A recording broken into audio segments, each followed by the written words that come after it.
නමදිමි සැමදා සුගත මුනිදා ජීවිතය මුනි සඳුට පුදමින් නමදිමි සැමදා තහම් දිනින්දා ජීවිතය ධර්මයට පුදමින් නමදිමි සැමදා සඟුන් පැහැදා සංගරුවන වෙත දිවිය පුදමින් නමදිමි සැමදා රතන ත්‍රිවිධා තිසරණය වෙත දිවිය පුදමින් සාදුසාර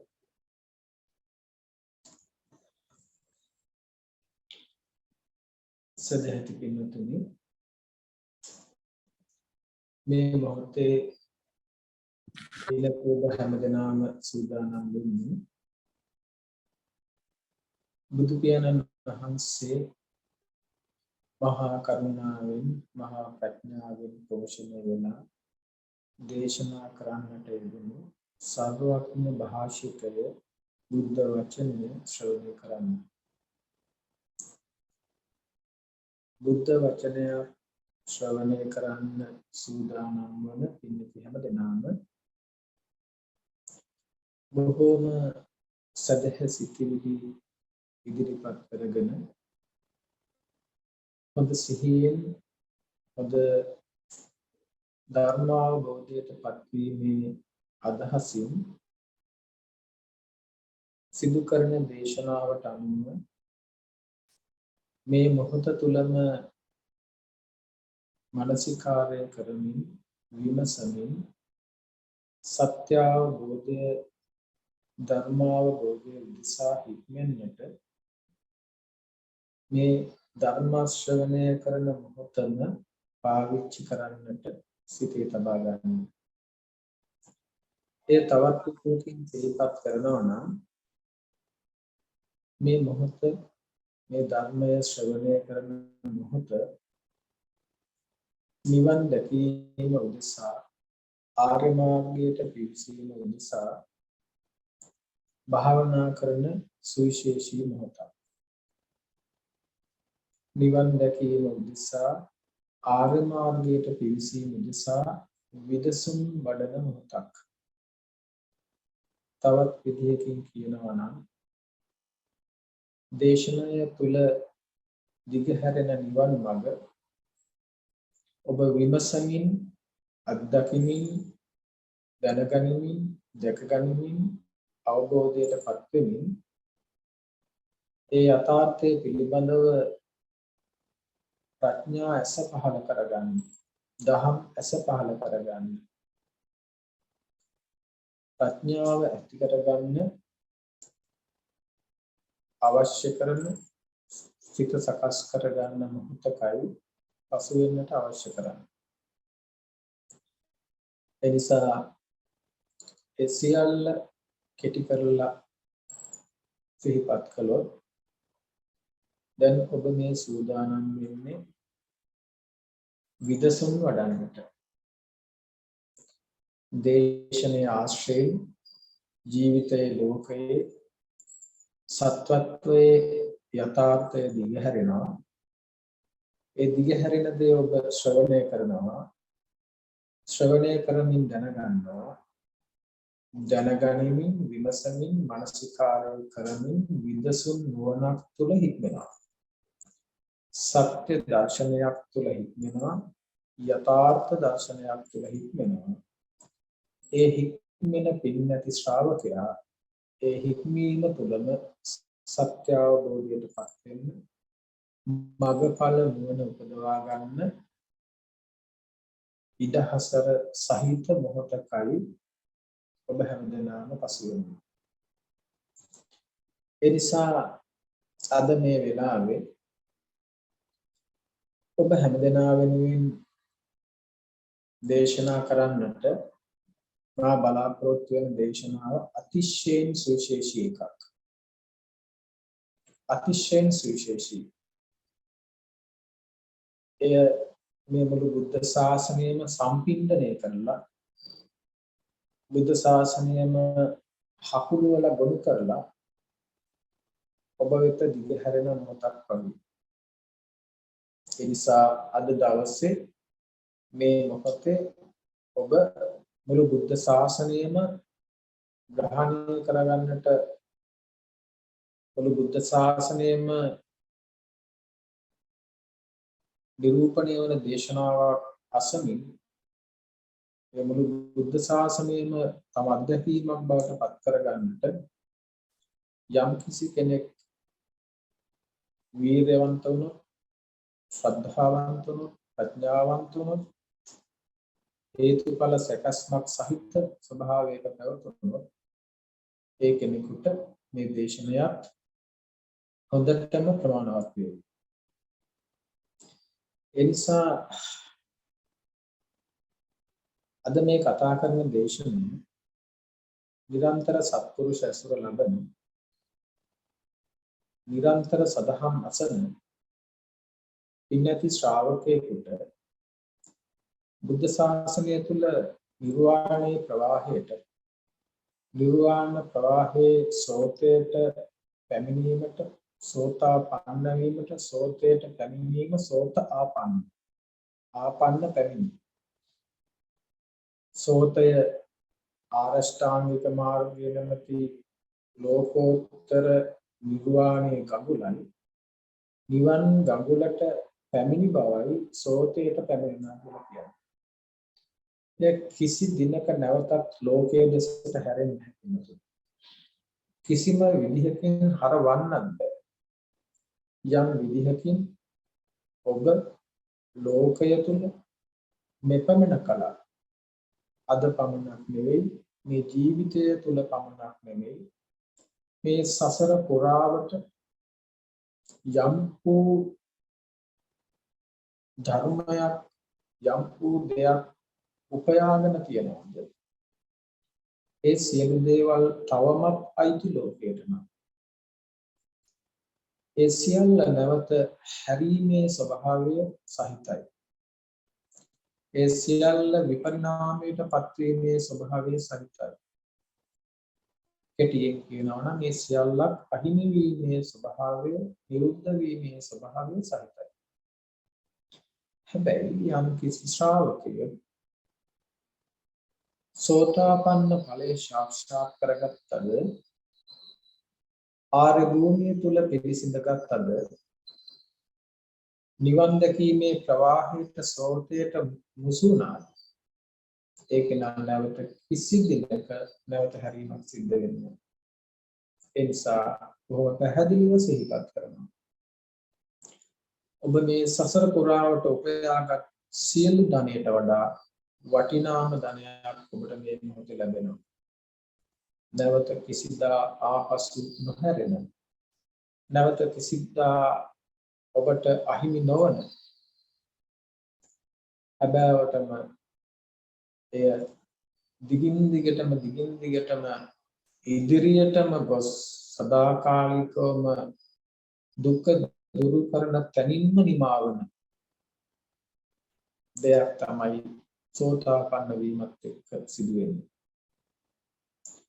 ඒ නිසා සුවපත් වීම, සැපවත් වීම උදෙසා ඉපයු සියල්ල නැවත හැරෙන ස්වභාවයේ සහිතයි නම් සෝතාපන්න ආර්යභාවය තුළින් උදාවන, ඇතිවන, උදා කරගන්න සුවපත් භාවය කිසිම විදියකට නැවත හැරෙන්නේ නැහැ.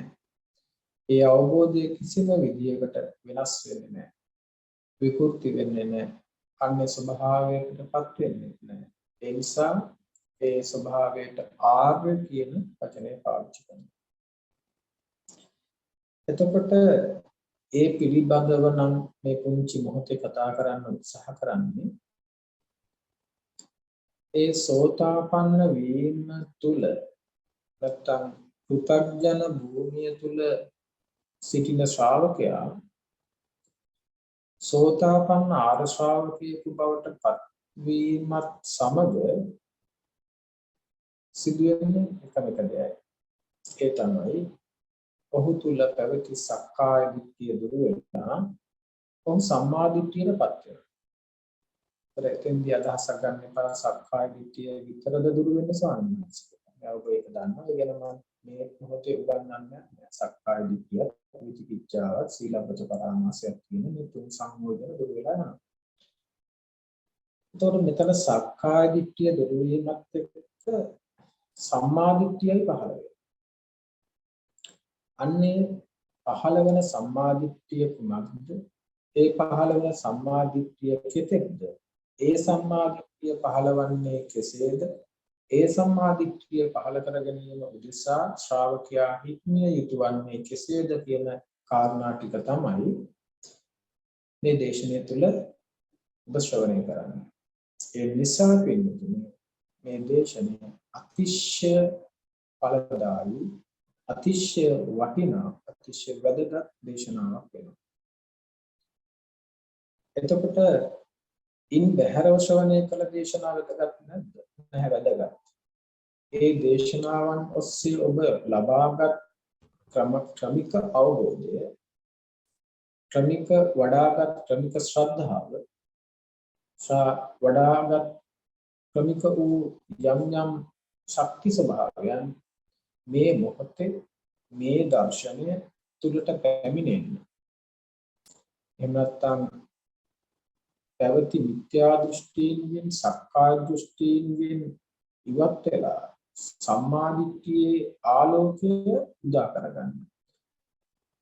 මිත්‍යා දෘෂ්ටියේ අඳුර දුර වෙලා සම්මා දිට්ඨියේ ආලෝකය පහළ කරගන්න අපිට මේ දේශනාව ඉවහල් වේ.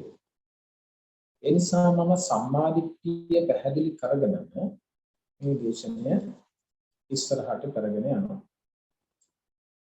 එතකොට පින්වතුනි, බුදු පියාණන් වහන්සේ මම විතර සිහිපත් කරනවා වගේ උන්වහන්සේ මේ ලෝකය දකින්නේ නෙළුම් විලක් වගේ. මේ ලෝකයේ විවිධ මට්ටමේ විවිධ හැකියාවන්, විවිධ දක්ෂතාවයන්, විවිධ කුසලතාවයන් සහ විවිධ වූ ශක්තියින් සහිත ස්වභාවයකින් යුක්ත සත්‍යෝ තමයි පවතින්නේ. දෙවියන් මිනිසුන් අතර විශේෂයි. මෙන්න මේ දෙව් මිනිසුන් අරමුණු කරගෙන සිදු කරන මේ දේශනාවේදී උන්වහන්සේගේ දේශනය තුළ ඵලලාභී බවට පත් වෙන්න නොහැකි පිරිසකුත් සිටින බව උන්වහන්සේ දැක්කා. ඒක දැකලා උන්වහන්සේ ඒ ඇත්තන් වෙනුවෙන් යම් දේශනයක් සිද්ධ කරනවා. ඒ මට්ටමින් සිදු කරන දේශනයට කියනවා කම්මස්සගත සම්මාදිට්ඨි මට්ටමට සිදු කරන දේශනය. ඒතර උන්වහන්සේ ඒ මට්ටමට දේශනයකුත් සිද්ධ කරනවා. කම්මස්සගත සම්මාදිට්ඨි මට්ටමින් සිදු කරන දේශනය. මේ කම්මස්සගත සම්මාදිට්ඨිය මට්ටමින් සිදු කරන දේශනය තමයි කර්මය, කර්මඵලය ආදී විදිහට දේශනයක් කරගෙන යන්නේ.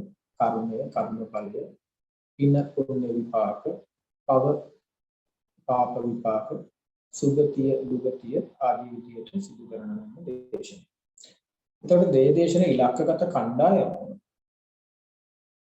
අර ධර්මය අවබෝධ කරගන්නට මේ මොහොත තුල ඒ ධර්මය අවබෝධ කරගන්නට ශක්තිය නැති නිලුම්මල පොදින්නට හිරුවෙලිය වැටෙනකන් ඒ මෝරපු ස්වභාවය නැති යම් වූ කොටසකුත් ඉන්නවා කියන අදහස තුලින්. ඒ වගේම එවැනි මෝරපු ශක්තිය ප්‍රඥාව නැති ඇත්තන්ට ඒ ප්‍රඥාව ඇති කර ගැනීම උදෙසා අවශ්‍ය කරන ශක්තිය අර කම්මස්සගත සම්මාදිට්ඨිය තුළ ක්‍රියාත්මක වීම තුළින් ගොඩනැගීමක් සිද්ධ වෙනවා. ඒ නිසා ලෝක ස්වභාවය තුළ පවතින නානත්ව වූ සත්‍යයන්ගේ චින්තන ස්වභාවයන්, ප්‍රඥාවේ ස්වභාවයන් සහ කුසලතාවයන්ගේ ස්වභාවය පිළිබඳව විමසා බැලීමේදී කම්මස්සගත සම්මාදිට්ඨි මට්ටමින් සිදු කරන දේශනාව ඇත්තටම වැදගත් වෙනවා. මොකද ඒ මට්ටමින් එන ශ්‍රාවකයා තමයි අද මෙතෙන්ට පැමිණෙන්නේ. එතකොට ඔබ අද යම් තැනකට ඇවිත් සිටිනවා නම්, මා අද යම් තැනකට ඇවිත් සිටිනවා නම්, ඒ අප එතනට ඇවිත් තියෙන්නේ අර කම්මස්සගත සම්මාදිට්ඨියේ මට්ටමින් ඒ ඔස්සේ කියන කාරණාව අපි තේරුම් ගන්නට ඕනේ. ඒ නිසා කිසියෙකුට ලෞකික සම්මාදිට්ඨිය නැත්නම් කම්මස්සගත සම්මාදිට්ඨිය ප්‍රතික්ෂේප කරන්නට බෑ. ඒ කම්මස්සගත සම්මාදිට්ඨිය තුල කියවෙන්නේ අත්ති දින්නම් අත්ති ඉත්තං අත්ති උතං ආදී විදිහට දීමෙහි විපාක තියෙනවා, පිදීමේ විපාක තියෙනවා, මවට සැලකීමේ විපාක තියෙනවා, පියාට සැලකීමේ විපාක තියෙනවා. මේ ලෝකයේ දැන දැක අවබෝධ කළ මහාන බමුණන් ආදී විදිහට ලෞකික වූ සම්මාදිට්ඨියක් තුළ ඉඳගෙන ඒ අය පින්දහම් සිද්ධ කරනවා, සිල් සමාදන් වෙනවා, ඒ ඔස්සේ පුද පූජාවන් වතාවක් සිද්ධ කරනවා, සමාධි භාවනාවන් කරනවා. ඒ දේවල් කරගෙන මේ කුසලතාවයන් ගොඩනගා. අන්නේ කුසලතාවයන් තුල ක්ෂණ සම්පත්තිය සැකසෙනවා. කුසලතාවයන්ගේ ඵලයක් විදිහට කුසලතාවයන් ප්‍රත්‍ය කරගෙන ඵලයක් විදිහට ක්ෂණ සම්පත්තිය සැකසෙනවා. සැකසුණු ක්ෂණ සම්පත්තිය උදව් කරගෙන ශ්‍රාවකයා ලෝකෝත්තර සම්මාදිට්ඨියක් වෙන්නේ. චතුසත්‍ය සම්මාදිට්ඨියක් වෙනුවෙන් ක්‍රියාත්මක වෙනවා. අපි දැන් පහුගිය කාලේ දේශන මාලාව පුරාවටම ඒ දේශන ටික කම්මස්සගත සම්මාදිට්ඨියෙන්ම දක්වන්නට ගිහිල්ලා මේ චතුසත්‍ය සම්මාදිට්ඨිය නැත්නම් ලෝකෝත්තර සම්මාදිට්ඨිය මට්ටමින් තමයි අපි කතා කරගෙන ආවේ. එතකොට මෙතනින් එහාට මම මේ වචන කීපය කම්මස්සගත සම්මාදිට්ඨියක් වැදගත් එකක්. ඒ අපට චතුසත්‍ය සම්මාදිට්ඨිය නැත්නම් ලෝකෝත්තර සම්මාදිට්ඨියට පැමිණීමට ඉවහල් වෙනවා. ඒ තුලින් කම්මස්සගත සම්මාදිට්ඨිය තුලින් ගොඩනැගෙන ක්ෂණ සම්පත්තිය පාදක කරගෙන ඒ ශ්‍රාවකයා චතුසත්‍ය සම්මාදිට්ඨියට පැමිණෙනවා කියන කාරණාව පැහැදිලි කළා. දැන් මෙතනින් එහාට අපි අපේ සාකච්ඡාව අරගෙන යන්නේ, අපේ දේශනය අරගෙන යන්නේ චතුසත්‍ය සම්මාදිට්ඨියේ මට්ටම. මොකද මේ මොහොතේ අපට මේ උදා වී ඇත මොහොත ඔබ ආර්ය භූමිය තුල පිළිසිඳ ගැනීම උදෙසා මඟ පෙන්වන මොහොත. ඔබ සෝතාපන්න ආර්ය ශ්‍රාවකයෙකු බවට පත් කිරීමට උත්සාහ කරන මොහොත. ඒ මොහොත තුල කම්මස්සගත සම්මාදිට්ඨිය මට්ටමින් ලෞකික සම්මාදිට්ඨිය මට්ටමින් ලෝකයට ඇති සම්මාදිට්ඨියක් ගැන මෙතන කතා කරන්නේ. ඒ පිළිබඳව හොඳ අදහසක් ඇතිව මේ මොහොතේ අප මේ කතා කරන්න උත්සාහ කරන්නේ සෝතයට ආපන්න වන්නට උත්සාහ කරන ශ්‍රාවකයා ඒ සෝතයට පැමිණවීම උදෙසා සිදු කරන දේශනාවක්. එමත් නැත්නම් චතුසත්‍ය සම්මාදිට්ඨිය මට්ටම. ලෝකෝත්තර සම්මාදිට්ඨිය මට්ටමින් තමයි මේ කතා කරන්නට උත්සාහ කරන්නේ. එතකොට චතුසත්‍ය සම්මාදිට්ඨිය විවිධ වචන වලින් විග්‍රහ කරනවා. චතුසත්‍ය සම්මාදිට්ඨියම විවිධ විදිහට ඥාන සම්මාදිට්ඨිය, ධ්‍යාන සම්මාදිට්ඨිය, මාර්ග සම්මාදිට්ඨිය, ඵල සම්මාදිට්ඨිය විදිහට ඒවා නම් විදිහට විවිධ වුණාට ඒ මාර්ගයට පැමිණීමේදී, ඵලයට පැමිණීමේදී, ධ්‍යානයට පැමිණීමේදී, අවබෝධයට පැමිණීමේදී ඇතිවන අවස්ථානුව තමයි ඒ විවිධ නම් සඳහන් කරලා තියෙන්නේ. අපිට ඒක අවබෝධය දෙසා නම් එපමණම අවශ්‍ය කරන්නේ නැහැ. නමුත් ඒ අදාළ තත්ත්වයන්ට පත්වීමේ ස්වභාවය අනුව එම් නම් කීපෙකුත් අපිට බුදු පියාණන් වහන්සේ පෙන්වලා දීලා තියෙනවා. එතකොට ඒ වගේම දැන් අපි මේ කිව්වේ ලෞකික ලෝකෝත්තර සම්මාදිට්ඨිය දෙකක් තියෙනවා කියලා. එහෙම නැත්නම් ඒකට තව නම් දෙකක් තියෙනවා. කම්මස්සගත සම්මාදිට්ඨිය සහ චතුසත්‍ය සම්මාදිට්ඨිය කියලා අපි මේ දෙක ගැන කතා කරමු. ඊළඟට බුදුරජාණන් වහන්සේ තවත් සම්මාදිට්ඨියට පත්වන පුද්ගලයාගේ ස්වභාවය අනුව සම්මාදිට්ඨිය ත්‍රිවිධව දේශනා කරනවා.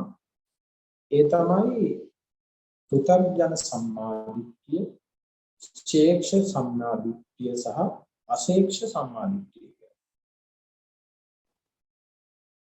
පුතග්ජන සම්මාදිට්ඨිය, ශේක්ෂ සම්මාදිට්ඨිය සහ අශේක්ෂ සම්මාදිට්ඨිය. එතන මෙතන මේ පුතග්ජන සම්මාදිට්ඨිය කියන්නේ අපි අර කලින් කතා කරපු කම්මස්සගත සම්මාදිට්ඨිය. එහෙම නැත්නම් ලෞකික සම්මාදිට්ඨිය. දැන් අපි ඒක එතනින් හට කතා නොකරන නිසා අපි ඒක එතනින් පැත්තකින් තියෙනවා. ඊළඟ ශේක්ෂ සම්මාදිට්ඨිය සහ අශේක්ෂ සම්මාදිට්ඨිය කියලා කියන්නේ මේ කියන ලෝකෝත්තර සම්මාදිට්ඨිය. නැත්නම් චතුසත්‍ය සම්මාදිට්ඨිය. එතකොට චතුසත්‍ය සම්මාදිට්ඨියම මොකද මේ ද්විවිධ වෙන්නේ? ඒ තමයි සම්මාදිට්ඨිය පින්නතුනේ සෝතාපන්න ආර්ය ශ්‍රාවකයාගේ සම්මාදිට්ඨියයි, සකදාගාමි ආර්ය ශ්‍රාවකයාගේ සම්මාදිට්ඨියයි, අනාගාමී ආර්ය ශ්‍රාවකයාගේ සම්මාදිට්ඨියයි, අරිහත් ආර්ය ශ්‍රාවකයාගේ සම්මාදිට්ඨියයි, මේ හතරම එක සමාන නැහැ. එතකොට සම්මාදිට්ඨිය කියලා කියපු පමණින් ලෝකෝත්තර සම්මාදිට්ඨිය උනත් ඒ සම්මාදිට්ඨියේ ප්‍රබල භාවය එක සමාන නැහැ. එතකොට සම්මාදිට්ඨියත් තව දියුණු විය යුතු තත්වයක් තියෙනවා. හැබැයි අවම මට්ටමේ උනත් ලෝකෝත්තර මට්ටමේ අවම මට්ටමේ උනත් ශේක්ෂ සම්මාදිට්ඨිය මත සෝතාපන්න ආර්ය ශ්‍රාවකයා තුළ ඇති වෙන සම්මාදිට්ඨිය නැවත හැරෙන එකක් නෙවෙයි. ඒ මට්ටමට ඒක පිරිසිදුයි. නැවත නොහැරෙන, නැවත ලෝකයේ දෙසට නොහැරෙන, නැවත සසර දෙසට නොහැරෙන ස්වභාවයෙන් යුක්තයි. ඒ හයිය ඒ ශක්තිය තියෙනවා. එහෙම වුණා කියලා එතනින් එහාට තවත් පිළි දියුණු විය යුතු ස්වභාවයක් තියෙනවා. ඒ තවත් දියුණු වන්නට අවශ්‍ය නොවන මට්ටමටම පිහිටන්නේ මහරහතන් වහන්සේලාගේ සම්මාදිට්ඨිය. එතකොට සෝතාපන්න, එතකොට දැන් මම ඉතල දෙකක් කිව්වා, ශේක්ෂ සම්මාදිට්ඨිය සහ අශේක්ෂ. මෙතන කියන්නේ මේ තේරෙන විදිහට ශේක සම්මාදිට්ඨිය සහ අශේක කියලා ගන්නවා. ශේක කියන්නේ ශිෂ්‍ය කියන එක, ශිෂ්‍යයා. අශේක කියන්නේ ශිෂ්‍ය භාවයේ විදුන ස්වභාවය. මේ ශිෂ්‍ය කියන්නේ සෝතාපන්න මාර්ගස්ත්‍ය පලස්ත්‍ය, සකදාගාමි මාර්ගස්ත්‍ය පලස්ත්‍ය, අනාගාමි මාර්ගස්ත්‍ය පලස්ත්‍ය සහ අරිහත් මාර්ගස්ත්‍ය. අරිහත් පලස්ත්‍ය ස්වභාවය අශේක ස්වභාවයෙන් යුක්තයි. ශිෂ්‍ය භාවයක් නැහැ. ඒක ශිෂ්‍ය භාවය නැත්තම් ඉගෙනීම් සහ දැනගැනීම, අවබෝධ වීම, ප්‍රඥාව දියුණු කිරීම සියල්ල අරහත්ත්වයට එක්ක ඉවරයි. එතකොට ඒකෙන් තමයි ශේක ප්‍රතිපදාව කියලා කියන්නේ, ශිෂ්‍ය ප්‍රතිපදාව කියලා කියන්නේ. ඒ ශිෂ්‍ය ප්‍රතිපදාව හැබැයි ලෞකික නෙමෙයි, ලෝකෝත්තරත්වයේ තුල. ලෝකෝත්තරයේ තුල දියුණු විය යුතු, ප්‍රගුණ විය යුතු, වැඩි යුතු ප්‍රතිපදාවක් තියෙනවා. ඒ ප්‍රතිපදාව ලෝකෝත්තරයි. ඒ ප්‍රතිපදාව ආර්යයි. ඒ ප්‍රතිපදාව ඒ උනාට ඒකට ශේක ප්‍රතිපදාව කියලා තව හික්මිය යුතු ප්‍රමාණයන් තියෙන බවයි එකකින් අදහස් කරන්නේ. ඒ නිසා එවැනි ශේක සහ අශේක සම්මාදිට්ඨිය කියලා ඒ විදිහට ඒක ඒ ඇතිවන සම්මාදිට්ඨිය පත්වෙනාගේ ස්වභාවය අනුව ඒ අදාළ මාර්ගස්ත්‍යයේ බලස්ත්‍යයේ ස්වභාවය අනුව ඒ විදිහට විවිධව සම්මාදිට්ඨිය පිළිබඳව දක්වලා තියෙනවා. මම මේ තරම් කරුණු කියන්නේ ඔබට සම්මාදිට්ඨිය පිළිබඳව ආයෙ හොයන්නට අක්මුල් ඉතුරු කරන්න යන්න. යම් මට්ටමකින් සම්මාදිට්ඨියටපත් විය යුතු නම් මේ සම්මාදිට්ඨිය කියන පරිපූර්ණ දැනගැනීමක්, දැකගැනීමක්, අවබෝධයටපත් වීමක් මේ මොහොත තුළම සිදුවිය හැකි, සිදුවිය යුතු ආකාරයෙන් මේ දේශනය කරන්නටම අපට පොරොන්දු වෙනවා. සමහර වෙලාවට මේ බුද්ධ ශාසනය තුළ පින්නති ඔබ මා පුදුමාකාර භාග්‍යවන්තයි. මේ දේශනේ මේ මොහොතේ මේ විදිහට අහන්න ලැබීම ඔබ මේ විශ්වයේ ඔබත් ඇරෙන්නට මේ දේශනේ මේ මොහොතේ පින්වන්ත දෙවියෝ අප්‍රමාණ දෙවියන් ප්‍රමාණයක් මේ දේශනේ ශ්‍රවණය කරනවා.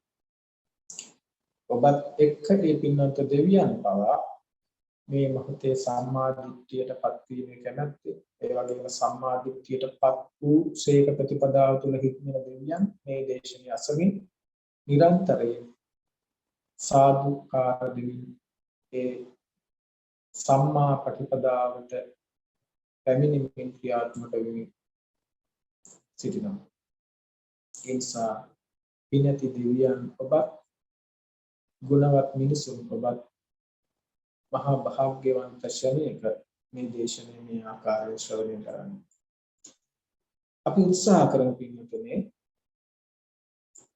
මුල ඉඳගෙන මේ හොඳට පිරිසිදු කරගෙන යන්නට. එතකොට අපි දැන් කතා කරන්නේ ඒ චතුසත්‍ය සම්මාදිට්ඨිය නැත්නම් ලෝකෝත්තර සම්මාදිට්ඨිය පිළිබඳව බුදු පියාණන් වහන්සේ ප්‍රශ්නයක් අහනවා. කතමාච වික්ඛවේ සම්මාදිට්ඨිය.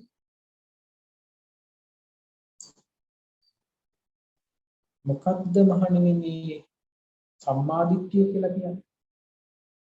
පිළිතුරක් හම්බ වෙනවා. දුක්ඛේ ඥානං දුක්ඛ සමුදය ඥානං දුක්ඛ නිරෝධේ ඥානං දුක්ඛ නිරෝධිගාමී පටිපදාය ඥානං. මොකද්ද මේ චතුසත්‍ය සම්මාදිට්ඨිය, ලෝකෝත්තර සම්මාදිට්ඨිය, ආර්ය සම්මාදිට්ඨිය කියලා කියන්නේ? දුක්ඛ ආර්ය සත්‍ය පිළිබඳ ඇති කරගන්නා දැනගැනීම. දුක්ඛ නිරෝධ ආර්ය දුක්ඛ සමුදය ආර්ය සත්‍ය පිළිබඳව ඇති කරගන්නා දැනගැනීම. දුක්ඛ නිරෝධ ආර්ය සත්‍ය පිළිබඳව ඇති දැනගත්භාවය දුක්ඛ නිරෝධගාමී ප්‍රතිපදාව පිළිබඳව ඇති පැහැදිලි පිරිසිදු නිරවුල් අවබෝධය. දුක්ඛ ආර්ය සත්‍ය පිළිබඳව ඇති පැහැදිලි පිරිසිදු නිරවුල් අවබෝධය. දුක්ඛ සමුදය ආර්ය සත්‍ය පිළිබඳව ඇති පැහැදිලි පිරිසිදු නිරවුල් අවබෝධය. දුක්ඛ නිරෝධ ආර්ය සත්‍ය පිළිබඳව ඇති පැහැදිලි පිරිසිදු නිරවුල් අවබෝධය. දුක්ඛ නිරෝධ ගාමිනී ප්‍රතිපදාව පිළිබඳව ඇති පැහැදිලි නිරවුල් පිරිසිදු අවබෝධය. ඒ තමයි චතුසත්‍ය සම්මාදිට්ඨිය කියලා බුදු සම්බුදු දේශනා කරන්නේ. එතකොට එයම දැන් ඔබට හොඳට පැහැදිලි සම්මාදිට්ඨියටපත් වෙන්නේ කෙතකින්ද කියන එක. සම්මාදිට්ඨියටපත් වෙන්නේ දුක්ඛාර සත්‍ය පිළිබඳව දැනගැනීම සිදු වෙනවා. සත්‍ය ඥාන, කෘත්‍ය ඥාන විදිහට ඔබට හොඳින් මනාවකට පැහැදිලි කරලා දෙනවා. දුක්ඛ සමුදයාර සත්‍ය පිළිබඳව සත්‍ය ඥාන, කෘත්‍ය ඥාන විදිහට. දුක්ඛ නිරෝධාර සත්‍ය පිළිබඳව සත්‍ය ඥාන, කෘත්‍ය ඥාන විදිහට. දුක්ඛ නිරෝධගාමී ප්‍රතිපදාර සත්‍ය විදිහට පිළිබඳව සත්‍ය ඥාන, කෘත්‍ය ඥාන විදිහට ඒ පරිපූර්ණ වීමත් එක්ක කෘතඥානය ඇති. එතකොට මේකෙදි එකේ සත්‍ය ඥානය කියලා කියන්නේ අපි එකක් ගමු දුක්ඛාර්ය සත්‍ය ආර්ය සත්‍යයක් කියලා එයා දැනගන්නවා. එයා දැනගන්නවා. එපමණයි. දුක්ඛ කියලා කියන්නේ ආර්ය සත්‍යයක් කියලා. මොකද්ද මේ ආර්ය සත්‍යයක් කියලා කියන්නේ? ඒක වෙනස් වෙන, වෙනස් නොවන, විකෘති නොවන, අන්‍ය ස්වභාවයකටපත් නොවන එක. ඊළඟට ඒකේ කෘත්‍ය ඥානය මොකද්ද? දුක්ඛ ආර්ය සත්‍ය පිරිසිඳ දැනගත යුතුයි කියන්නේ. අපි අනිත් ටික බලමු. හොඳයි. දුක්ඛ සමුදය ආර්ය සත්‍ය සත්‍ය ඥානය කියලා කියන්නේ දුක්ඛ සමුදය ආර්ය සත්‍ය ආර්ය සත්‍යයක්. ඒ වෙනස් නොවන, විකෘති නොවන, අන්‍ය ස්වභාවයකටපත් නොවන එක. ඒකේ කෘත්‍ය ඥානය ඒකට කළ යුතු දේ මොකද්ද? ඒක ප්‍රහාණය කළ යුතුයි. සමුදය හේතුව ප්‍රහාණය කළ යුතුයි. මොකද්ද? දුක්ඛ සමුදය ආර්ය සමුදය මොකද්ද? තණ්හාව. තණ්හාව ප්‍රහාණය කළ යුතුයි. එයා දැනගන්නවා. එයා දැනගන්නවා. ඒ වගේම දුක්ඛ නිරෝධ ආර්ය සත්‍ය සත්‍ය ඥානය තමයි ඒක ආර්ය සත්‍යයක් කියලා දැනගන්න. ඒක වෙනස් වෙන්නේ විකෘති වෙන්නේ යන ස්වභාවයකටපත් වෙන්නේ නැහැ. ඒ කෘත්‍ය ඥානය තමයි එය සාක්ෂාත් කළ යුතුයි. සත්‍චිකාතම්බං. ඒ සාක්ෂාත් කළ යුතුයි. නිර්වාණය සාක්ෂාත් කළ යුතුයි. එතකොට නිර්වාණය සාක්ෂාත් වෙන්නේ සමුදය නැමැති තණ්හා ප්‍රහාණය. තණ්හා ප්‍රහාණය වෙන්නේ දුක්ඛාර සත්‍ය පිරිසිදු දැකීම. ඒතර දුක්ඛාර සත්‍ය පිරිසිදු දකිනවා කියලා කියන්නේ සමුදය ප්‍රහාණය වෙනවා. සමුදය ප්‍රහාණය වෙනවා කියන්නේ නිරෝධය සාක්ෂාත් වෙනවා. එතකොට දුක්ඛාර සත්‍ය පිළිසිඳ දකින්න මඟ වඩමින් ඉස්සරහට යනවා කියලා කියන්නේ දුක්ඛ නිරෝධ ගාමිනී ප්‍රතිපදාවත් වැඩෙනවා. චතුරාර්ය සත්‍යෙම වැඩේ.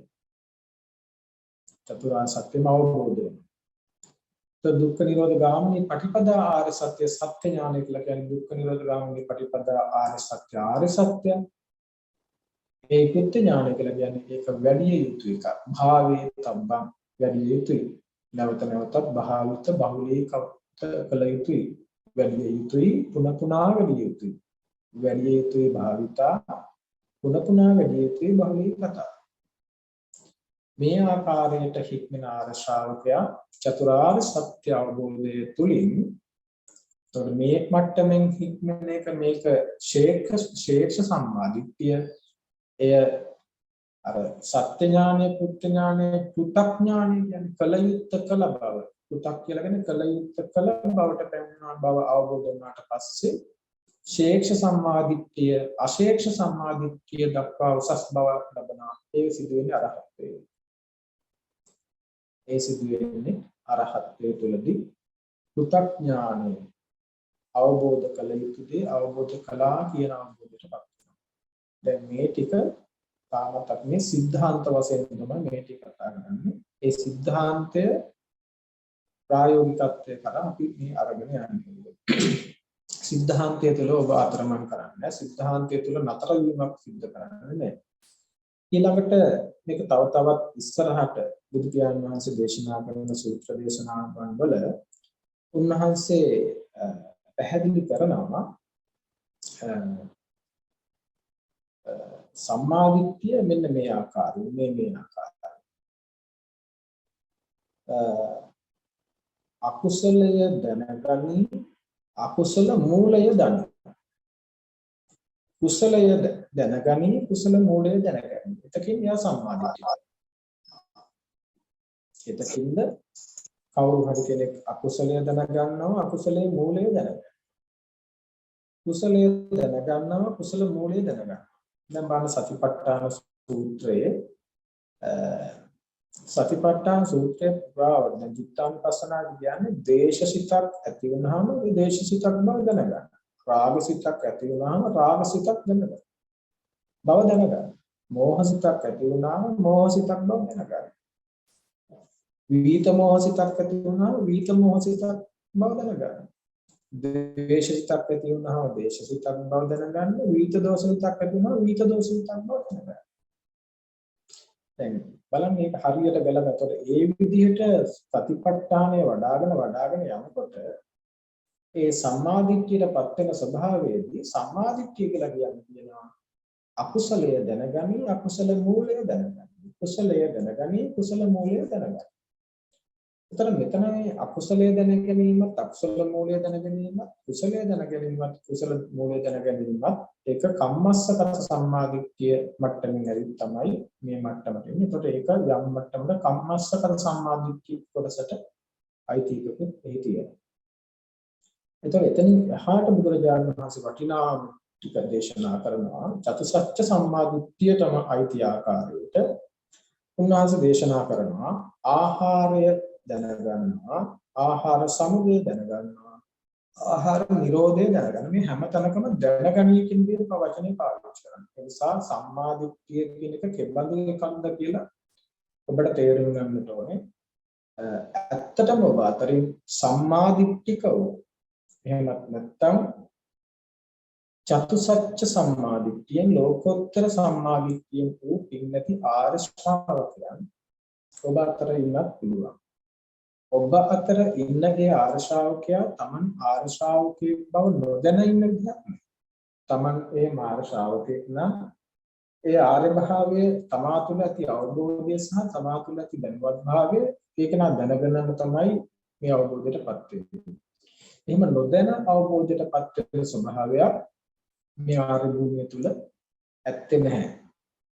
එතකොට සත්‍ය ඥානය දැනගන්නවා කලයුතු දේ දැනගන්නවා ඊට පස්සේ කලයුතු දේ කලා කියලා දැනගන්නවා. ඒක තමයි මේ ආර්ය මාර්ගයේ ස්වභාවය. ඒකයි සත්‍ය ඥාන පුත්‍ය ඥාන පු탁ඥාන කියන තුන තුලින් මේක ක්‍රියාත්මක වෙන්නේ. ත්‍රිපරිවර්තන ද්වාදසාකාරං කියන චතුරාර්ය සත්‍ය මේ ආකාර තුනට පරිවර්ත තුනක් ඔස්සේ 12 ආකාරයකට වැටෙනවා. එනි චතුරාර්ය සත්‍ය ආර්ය සත්‍ය හතරයි. සත්‍ය ඥාන, කෘත්‍ය ඥාන, පු탁ඥාන කියන තුනෙන් වැඩි කලාව 3 වරක් 4 12යි. එතකොට ඒක තමයි මේ ත්‍රිපරිවර්තයට අනුව සත්‍ය, කෘත්‍ය, පු탁 කියන ස්වභාවයට අනුව මේ චතුරාර්ය සත්‍ය 12 ආකාරකින් ද්වාදස ආකාරයකට අනුව අවබෝධ වෙනවා කියලා කියනවා. ඒතකොට මේ වචන ගොඩක් ලොකු වුණාට ඒ අමුතු ලොකු බවක් ඇත්තේ නැහැ. එතකොට බිම්බතුනේ බුදු සමිඳුන් දේශනා කරනවා මෙයා අවබෝධයටපත් වෙද්දී මේක විවිධාකාරයෙන් වෙනවා. එයා ආහාරය දැනගන්නවා, ආහාරයේ සමුදය දැනගන්නවා, ආහාරයන්ගේ නිරෝධය දැනගන්නවා. ඊළඟට මෙයා දුක දැනගන්නවා, දුකේ සමුදය මෙතන දුක්ඛාර සත්‍ය දැනගන්නවා, දුක්ඛ සමුදයාර සත්‍ය දැනගන්නවා, දුක්ඛ නිරෝධාර සත්‍ය දැනගන්නවා. මෙයා ජරා මරණය දැනගන්නවා, ජරා මරණයේ සමුදය දැනගන්නවා, ජරා මරණයේ නිරෝධය දැනගන්නවා. මෙයා ආශ්‍රව දැනගන්නවා, ආශ්‍රවයන්ගේ සමුදය දැනගන්නවා, ආශ්‍රවයන්ගේ නිරෝධය දැනගන්නවා. මෙයා ස්කන්ධයන් දැනගන්නවා, ඒ ස්කන්ධයන්ගේ සමුදය දැනගන්නවා, ස්කන්ධයන්ගේ නිරෝධය දැනගන්නවා. ඒ ස්කන්ධය දැනගන්නේ ස්කන්ධයන්ගේ සමුදයත් නිරෝධයත් දැනගන්නේ එය අනිත්‍ය, දුක්ඛ, අනාත්ම විදියට තේරුම් ගන්න. දැන් මේක හරිම පැහැදිලි. දැන් මේක හරිම නිරවුලට. එතන මේ හැම තැනකදීම මේ ආහාරය දැනගන්නේ, ආහාර සමුදය දැනගන්නේ, ආහාර නිරෝධ දැනගන්නේ, දුක්ඛාර සත්‍ය දැනගන්නේ, දුක්ඛ සමුදය දැනගන්නේ, දුක්ඛ නිරෝධය දැනගන්නේ, ජරා මරණ දැනගන්නේ, ජරා මරණ සමුදය දැනගන්නේ, ජරා මරණ නිරෝධය දැනගන්නේ, ආශ්‍රව දැනගන්නේ, ආශ්‍රව සමුදය දැනගන්නේ, ආශ්‍රව නිරෝධ දැනගන්නේ, ස්කන්ධ දැනගන්නේ, ස්කන්ධ සමුදය දැනගන්නේ, ස්කන්ධ නිරෝධය දැනගන්නේ කියන්නේ යම් කිංච සමුදය ධම්මං සබ්බන්තං නිරෝධ ධම්මං කියලා න්‍යායට අනුව මේ සියල්ල පිළිබඳව අවබෝධයටපත් වෙනවා. අපි කෙටියෙන් එකක් අරන් බලමු. ආහාරය දැනගන්නේ, ආහාර සමුදය දැනගන්නේ, ආහාර නිරෝධය දැනගන්නේ. ආහාර කියන්නේ මෙතන කෑම කියලා ගන්න. මෙතන ආහාර කියලා කියන්නේ යමක් සමුදය වීම සඳහා ප්‍රත්‍ය වෙන දෙයක්. යමක් සමුදය වීම නිසා යම් වූ ප්‍රත්‍යක් තියෙනවා. ඒ ප්‍රත්‍ය ස්වභාවය දැනගන්න. එහි ඒ අදාළ දේ දැනගන්නවා. එහි ප්‍රත්‍ය එහි සමුදය දැනගන්නවා. ඒ සමුදයනේ උපදුනේ හටගත්තේ කෙසේද කියලා දැනගන්නවා. ඊට පස්සේ ප්‍රත්‍ය නිරෝධයෙන් මේ නිරෝධ වීම ස්වභාවය දැනගන්නවා. එතකොට බුද්ධ ශාසනයේ ආහාර පිළිබඳව දීර්ඝ විස්තරයක් තියෙන්නේ. ඉතින් අපි මේ විශේෂයෙන් සතර ආහාරය පිළිබඳව කතා කරනවා. කබලිකාර, ස්පස්ස ආහාර ආදී විදිහට. එතකොට මෙතන මේ සිදුවෙන මේ ක්‍රියාවලිය පස්ස විඥාන ආදී විදිහට ආහාර පිළිබඳව කතා කරනවා. ඉතින් අපි ආහාර පිළිබඳව විග්‍රහ කරන්න මෙතන යන්නේ. අපි මේ න්‍යායට අනුව සම්මාදිට්ඨියට අදාළ වෙන විදිහට ඔබට යම් වූ දේවල් වලට පත්වන ස්වභාවයන් කෙබඳුද? එහි සමුදය කෙසේද? එහි නිරෝධය කෙසේද? ආහාරය කුමක්ද? ඒ සමුදය වන්නේ කෙසේද? ඒ නිරෝධ වන්නේ කෙසේද? ඒ පිළිබඳව ඔබට අවබෝධයක් තිබෙනවා. ඊළඟ කාරණේ අපි බලමු. ඔබ දුක්ඛ දැනගන්න. දුක්ඛාර සත්‍ය හොඳට පිළිගන්න. දැන් ඒක මොන මේකෙන් උන්ට අර ආහාර ගැන තුනස ගන්න. දුක්ඛාර සත්‍ය හොඳට පිළිසිදු දැනගන්න. දුක පිළිසිදු දැනගන්න. එතකොට දුක කියන්නේ මොකක්ද? දුක සමුදය වෙන්නේ කොහොමද? එතකොට මේ ඔක්කොගෙම කියන්නේ ඒකයි. ඒතර ආහාරය කියලා වෙනම දැනගන්න දෙයක් නෙමෙයි. මේක මෙතෙන්ටත් උදාහරණයක්. එතකොට දුක කියපු ගමන් ඔබට එකපාරට එනවා දුක කියපු ගමන් ස්කන්ධයමයි එන්නේ. දුක කියපු ගමන් මේ දුක කියන්නේ ස්කන්ධය. පංච උපාදානස්කන්ධ. එතකොට දුක දැනගත්ත කියලා කියන්නේ ඔබ පංච උපාදානස්කන්ධය අක්මුල් නෑරම දැනගන්න. රූප වේදනා සංඥා සංකාර කියන්නේ සියල්ලම ස්වභාවය සම්පූර්ණ නිරෝධන ස්වභාවය සායක අනිච්ච එකක් දුක්ඛ එකක් අනාත්ම එකක්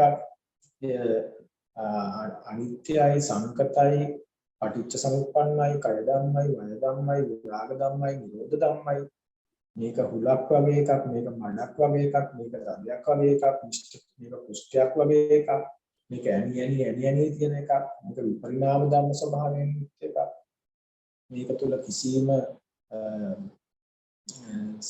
සැපයක් සුවයක් නැති එකක්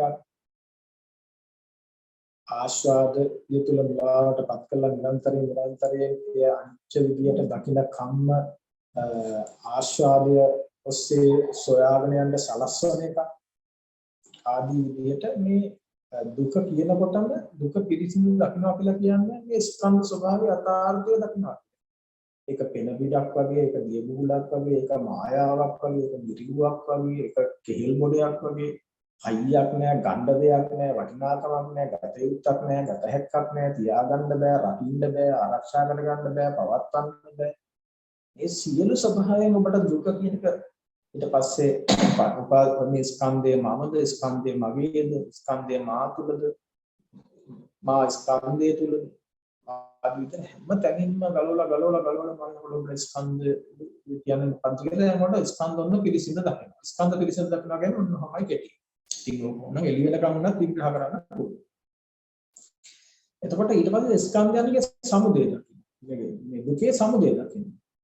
දුකේ සමුදය දකින්න කියන්නේ ස්කන්ධයේ සමුදය දකින්න කියන එක තමයි. ඒතකොට ඒක සමුදය වුණේ කොහොමද කියලා දැන් චක්කුංච පටිච්ච රූපේච උප්පන්නේ චක්කුණා තින්න සම්මිති පස්සෝ පස්සපච්චය වේදනා වේදනා පච්චය ආදී විදිහට මේ පස්සේ ඔස්සේ මේ ලෝකය ගොඩ නැගෙන විදිහ.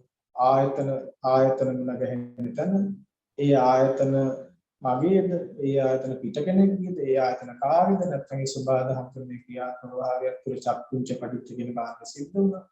ඒකත් එක්ක කාටවත් අයිතින්ත විඥානය සමුද වුණා. ඒකත් එක්ක පස්සේ සමුදේ වුණා. මේ ප්‍රත්‍ය ඔස්සේ පස්සේ සමුදේ මොන ලෝකයේ සමුදේ වුණා. සලආයතන අධ්‍යක්ීමක් විදියට. එතකොට ඔන්න දුක සමුදේ වෙච්ච විදියක් දැනගන්න. එහි හේතුවක් දැනගන්න.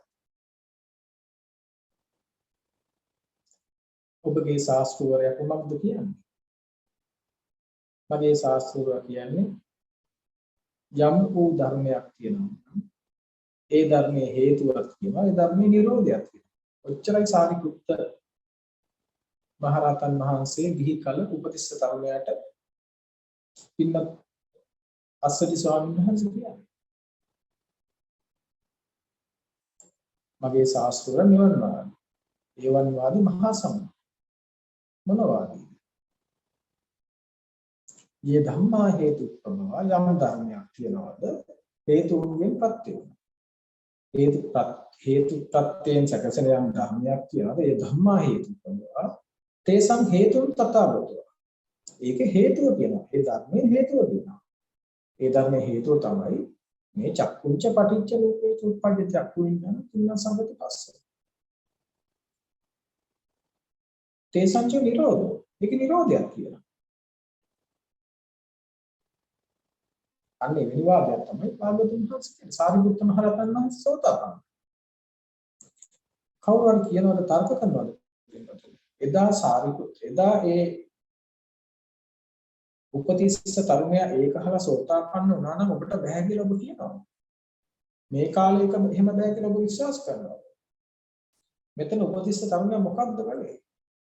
උපතිස්ස තරුණයාට මේ ධර්මතාවය පිළිබඳව දහම්මස පහළ වුණා. සම්මාදිට්ඨිය පහළ වුණා එච්චරයි උනේ. මෙහෙම එකක්. ලෝකයේ දුකයි, ගත හැක්කක් නැහැ, ගත යුත්තක් නැහැ, ආයි හොයන්න දෙයක් නැහැ ඉවරයි. සක්කාය දිට්ඨිය නිකලා ගියා එච්චරයි. අඳුර දුර වුණා, ආලෝකය පහළ වුණා. එපමණයි උනේ. එතකින් යා සම්මාදිට්ඨියයි. එතකොට බුද්ධ ශාසනයේ බුද්ධානුමත සම්මාදිට්ඨිය මෙයයි.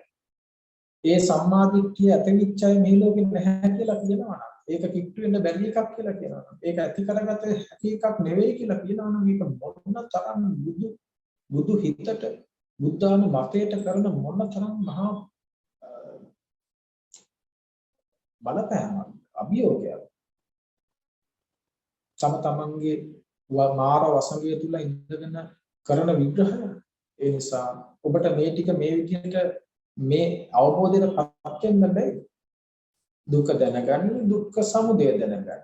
ඊට පස්සේ දුක්ඛ නිරෝධය දැනගන්න. කොහොමද නිරෝධය දැනගන්නේ? එතකොට යම් කිංච සමුදය ධර්මං සම්බන්තං නිරෝධ ධර්මයි. යම් ප්‍රත්‍යයන්ගෙන් සමුදය වෙච්ච ධර්මයක් මේ ලෝකේ තියෙනවා. මේ සියල්ලෝම නිරෝධ ස්වභාවයෙන් යුක්තයි. ඒ නිසා ප්‍රත්‍ය ධර්මයේ සමුදය වෙන හේතු වෙච්ච ප්‍රත්‍ය නිරුද්ධ වෙනකොට ප්‍රත්‍ය නිරුද්ධ වෙනකොටම අර ධර්මය අදාළ සමුදය වෙච්ච ධර්මය නිරුද්ධ වෙනවා. ඒක තමයි හේතුව. වැසි බින්දුව වැටුණා, වෙන බුබුලක් හැදුණා, හැදිලා පිපිරලා ගියා. ඕකට තමයි ස්කන්ධ ලෝකයේ ස්වභාවය. ඕක තමයි ස්කන්ධයේ ස්වභාවය. මෙන්න මේ ස්වභාවයයි සෝතාපන්න වෙන ශ්‍රාවකයට මේ ස්වභාවයේ සෝතාපන්න ශ්‍රාවකයා තුළ ඇතිවන අවබෝධය. ඒතර එහෙම අවබෝධයක් ඇති වෙන උතුමන් නැහැ කියලා හිතන්නවත් බැරි මට්ටමක නම් ඔබ ඉන්නේ. ඒ වෙනුවෙන් තවත් කල්ප ගානක් භාවනා කළ යුතුයි කියන මේ ඒ නිසා ඔබ මේ භාවනාවයි ඔබ තුළ විහිදුවන්නේ. එතකොට මේ බුද්ධ ශාසනය ගැන කතා කරන්නේ මේ අන්‍ය ශාසනික තොරතුරු නෙමෙයි. බුද්ධ ශාසනය තුළ යම් ප්‍රතිපදාවක් තියෙනවා නම් එය සෝතාපන්න වන්නේ මෙතකින් කියලා බුදු සමිඳුන් කියනවා නම් අපි එතකොට බුදු සමිඳුන් කියන ටිකද නැත්තම් වෙන කෙනෙකුට කැමති දෙයද වෙනද අපි මේ තේරුම් ගන්නට අවශ්‍ය කරන්නේ. මොකක්ද හිතන්න බැන්නතොයි. එතකොට ඔය විදිහට දුක දැනගනි, දුකේ සමුදය දැනගනි, දුකේ නිරෝධය දැනගනි. එතකොට මෙතනත් මේ කියන්නේ චතුරාර්ය සත්‍ය දැනගන්නවා කියන එකම තවත් ආකාරයකට. ආහාරය දැනගනි, ආහාර සමුදය දැනගනි, ආහාර නිරෝධය දැනගනි. ඒ ඕකම තමයි. මම අර ඒකට වැඩිය මේක පහසුවෙන් තේරෙන නිසා මේ විදිහට විග්‍රහ කරා. මම හිතන්නේ ඔය චතුරාර්ය සත්‍යට අදාළ එක ඔබට හොඳට පැහැදිලි ඇති. ඊළඟට උන්වහන්සේ දේශනා කරනවා මේක පටිච්ච සමුප්පාද න්‍යායට අනුව දේශනා කරනවා. එතකොට මම මේක විගයටම කියන්නේ නැහැ. මේ දේශන සියල්ලම ඔබට මනාකොට දේශනා කරලා තිබෙනවා. ඒකට දැන් මට මම මේ දේශනේ සාරාංශ දේශනයක් අද දවසේ මේ කරන්නේ.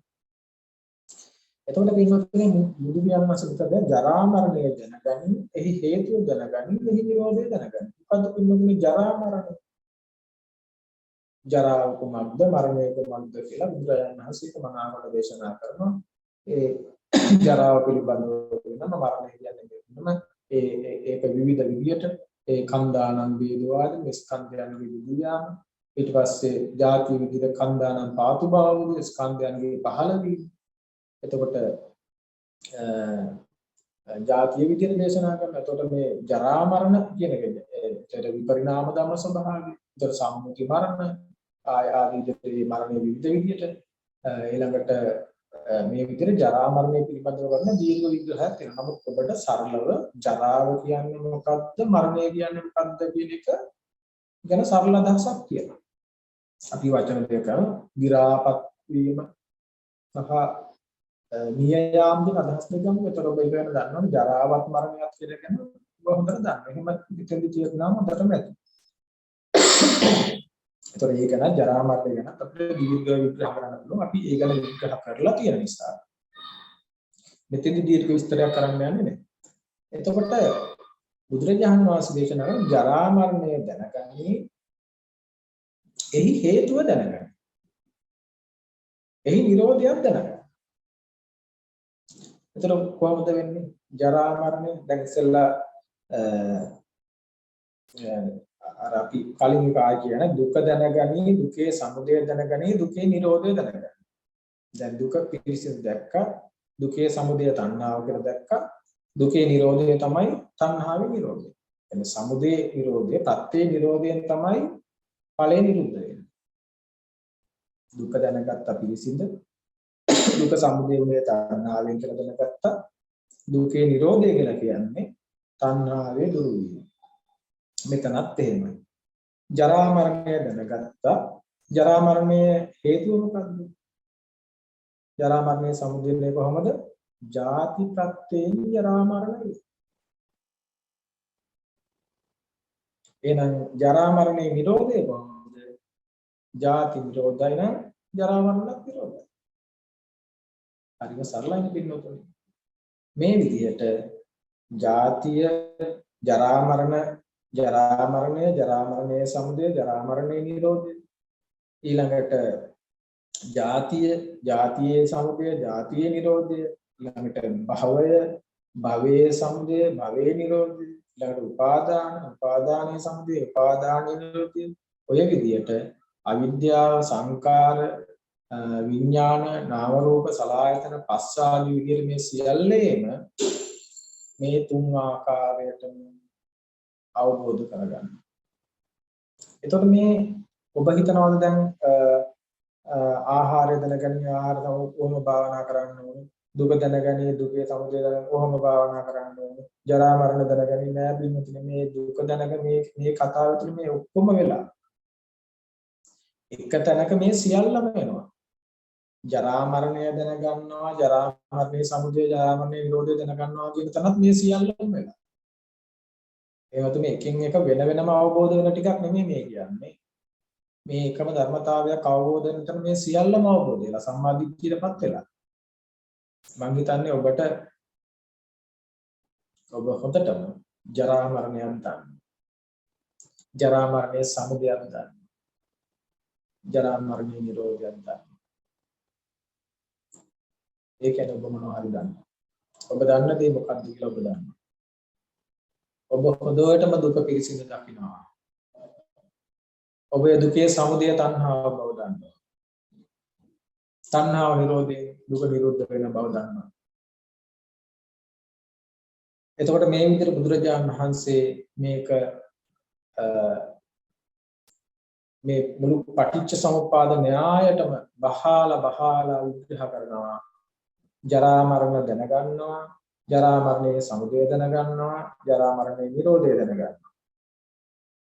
ඒ වගේම ජාතිය දැනගන්නවා, ජාතියේ සමුදය දැනගන්නවා, ජාතියේ නිරෝධය දැනගන්නවා. ඒ වගේම භවය දැනගන්නවා, භවයේ සමුදය දැනගන්නවා, භවයේ නිරෝධය දැනගන්නවා. දැන් කියන්නට භවය මොකද්ද? භවය දැනගන්නවා. එතකොට මේ භවයේ සැකසෙන විදිය එය කර්ම භව, උප්පත්ති භව විදියට මෙතන කතා කරන්නේ කර්ම භවයක් විදියට. මෙතන සතෙක් ඉපදෙන න්‍යායක් ගැන නෙමෙයි මේ කතා කරන්නේ. එතකොට මේ භව ස්වභාවයට අනුව ඒ භවයේ ප්‍රත්‍ය මොකද්ද? උපාදාන පත්‍ය භව. උපාදාන පත්‍යෙන් තමයි භවයේ සැකසෙන්නේ. එන උපාදාන නිරෝධයෙන් භව නිරෝධ වෙනවා. උපාදාන නැත්තම් භවයක් සකස් වෙන්න විදිහක් නැහැ. උපාදාන නිරුද්ධද භව නිරෝධයි. ඒක ඔබ දන්නේ නැද්ද? අපි ආයෙ මුලටම යමු. සංකාර දැනගනි, සංකාර සමුදය දැනගනි, සංකාර නිරෝධ දැනගනි. එහෙනම් සංකාර දැනගත්තා. ඒ සංකාරය මේ සංකාරයන්නේ සලආයතන අධ්‍යක්ීමක් ඔස්සේ මේ චක්කුංච පටිච්ච විදිරණේ ගොඩනැගෙනවා. ඒතකොට ඒ සංකාරය ප්‍රත්‍ය අවිද්‍යාව, අවිද්‍යා නිරෝධයෙන් සංකාර නිරෝධයි. අවිද්‍යා නිරෝධෝ අවිද්‍යා නිරෝධ සංකාර, අවිද්‍යා නිරෝධ සංකාර. මේ විදිහට මේ න්‍යාය අවබෝධ කරගන්නවා කියලා කියන්නේ. તો තව කෙනෙකුට මෙහෙමත් අවබෝධ කරගන්න පුළුවන්. ආශ්‍රව දැනගන්න, ආශ්‍රව සමුදය දැනගන්න, ආශ්‍රව නිරෝධ දැනගන්න. ආශ්‍රව කියන්නේ කෙලෙස්. එතකොට කෙලෙස් දැනගන්නවා. කෙලෙස් සමුදය වෙන්නේ කොහොමද කියලා දැනගන්නවා අවිද්‍යාවෙන්. එතකොට අවිද්‍යාව දුරු වීමෙන් ආශ්‍රව කෙලෙස් දුරු වෙලා යනවා. එතකොට අවිද්‍යාව කියන්නේ මොකක්ද? පැත්තෙන් ඔක්කොම බලන්න එකට තියෙන එකම තැනනේ අවිද්‍යාව කියලා කියන්නේ චතුරාර්ය සත්‍ය දන්නට. දුක පිළිසින් දකින්න ඕන එකක් කියලා දන්නේ නැතිකම, සමුදය ප්‍රහාණය කරන්න ඕන එකක් කියලා දන්නේ නැතිකම, නිරෝධය සාක්ෂාත් කරන්න ඕන එකක් කියලා දන්නේ නැතිකම, මාර්ගය වඩන්න ඕන එකක් කියලා දන්නේ නැතිකම. ඒ අවිද්‍යාව විරුද්ධ වෙනකොට සංකාරත් නිරුද්ධයි. එහෙනම් සංකාර දැනගන්නවා, සංකාර සමුදය දැනගන්නවා, සංකාර නිරෝධය දැනගන්නවා. පටිච්ච සමුප්පාද න්‍යායම දැනගන්න. ඊළඟට කෙලස් දැන් කෙලස් අඳුන ගන්න තියෙන විදිහ තමයි මොකද්ද කෙලස් දැනගන්නේ කොහොමද? කෙලස් දැනගන්නේ මොනවා හරි දෙයක් විදීම උදෙසා අපව ඇතුලෙන් දැඩි කොට පොළඹවන ස්වභාවයක් තියෙනවා. කවුරු හරි කෙනෙක් අත ගන්න හරි, කවුරු කෙනෙක් අල්ලන්න හරි, කවුරු කෙනෙක් ඉන්න හරි, කවුරු කෙනෙක් දකින්න හරි, මොනවා හරි දෙයක් කන්න හරි, මොනවා හරි දෙයක් බලන්න හරි, මොනවා හරි දෙයක් අහන්න හරි, බලනකම් ඉන්න බෑ, අහනකම් ඉන්න බෑ, කරනකම් ඉන්න බෑ. ඉන්න බෑ පුච්චනවා, දවනවා, කිස්තුවටලා වගේ හෙට දුවනවා, මෙහෙට දුවනවා, නිදා ගන්න දුර නිින්දයක් නැහැ. ඒක අල්ලනකම්, ඒක බලනකම්, ඒක විඳිනකම්, ඒක කරනකම් අපි දව දවා පුච්චව අපෝ ඒක කරලා ඉවරද කරනකම්ම පිස්සුවෙන් වගේ අපෝ කොහෙන්දෝ කවුදෝ කෙනෙක් ඉඳගෙන දව එය විඳිලා ඉවර වෙනකම්ම එය කිරීම උදෙසාම පළමන ස්වභාවයටයි ආශ්‍රව කියලා කියනවා. මතට ඇබ්බැහි වෙච්ච තරුණේ මත්කුඩු ටිකක් උරලා මත් වෙනකම්ම යාට ඉන්න බැරි දඟලලා කියලා වේදනාවටපත් වෙලා දඟලනවා වගේ. ඒ නිසා මම නිතර සිහිපත් කරන්නේ මේ ලෝකේ වර්ධකාරයවත් නිවර්ධ කාර්යවත් නැtei. ඒ වර්ධකාරී බව ඇති කරන්නේ කෙලෙස් වලින්. එතකොට කෙලෙස් එයා හදාගත්ත දෙයක් නෙමෙයි. කෙලෙස් සබාධම හදාගත්ත දෙයක්.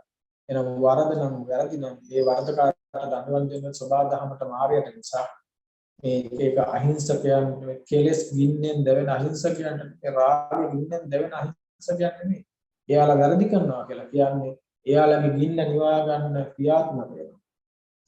එතකොට ඒ අහිංසකයන්ට ගින්නේ ස්වභාවය කියලා දීලා ඒ ගින්නේ කෙලෙස් වලින් මිදෙන විදිහ කියලා දෙනවා මිසක් කූඩු වල දාලා යුඹ දාලා යතුරු දාලා පොළු පල්ලා මිනි මරලා ගහලා පුච්චලා මේවනවා වත්තන්න පුළුවන් දේවල් නෙමෙයි. නමුත් එහෙම විදිහකට ලෝකේ හැදෙන්නේ නැහැ.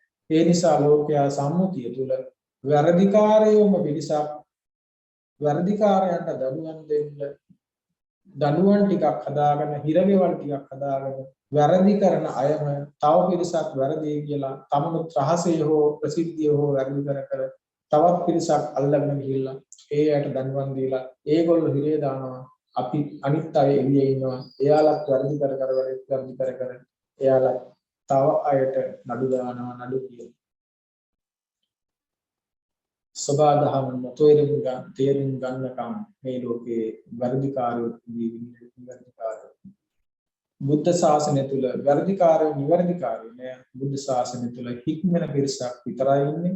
ඒ හික්මීම ස්වයං හික්මීමක් වීම උදෙසායි බුදුරු දහම් නිසා.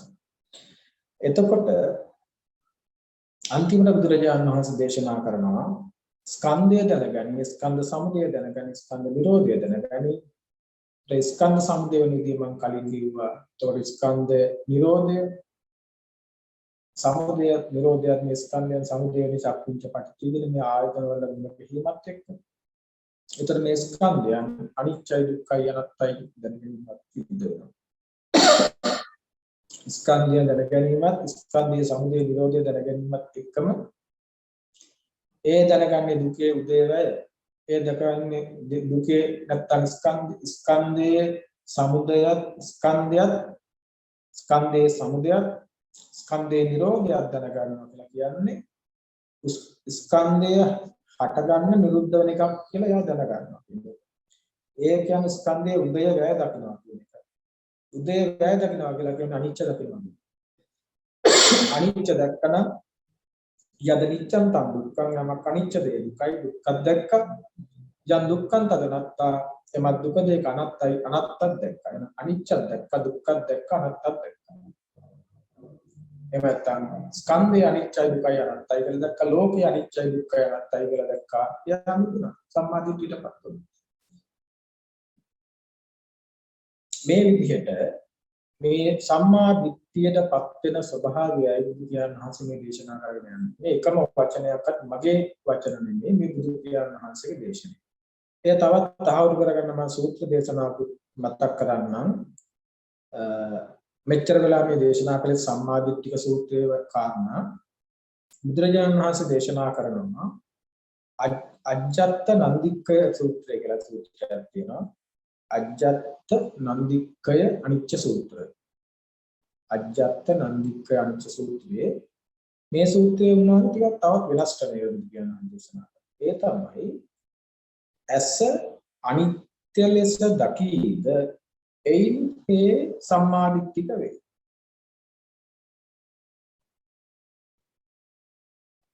දැන් මම මේක කියන්න කලින් දැන් මෙච්චරලා මම ඔබට කියාගෙන ආවනේ කුසලය දැනගනි කුසල මූලය දැනගනි අකුසලය දැනගනි අකුසල මූලය දැනගනි එහෙම නැත්නම් ආහාර දැනගනි ආහාර සමුදය දැනගනි ආහාර නිරෝධය දැනගනි ඊළඟට දුක දැනගනි දුකේ සමුදය දැනගනි දුකේ නිරෝධය දැනගනි ජරා මරණ දැනගනි ජරා මරණේ සමුදය දැනගනි ජරා මරණේ නිරෝධය දැනගනි ආශ්‍රව දැනගනි ආශ්‍රව සමුදය දැනගනි ආශ්‍රව නිරෝධ දැනගනි කියලා ස්කන්ධ දැනගනි ස්කන්ධ සමුදය දැනගනි ස්කන්ධ නිරෝධ දැනගනි බුදු දහම මේක කියන්නේ මොකක් අහනද කෙතකින් සම්මාදිට්ඨික වේද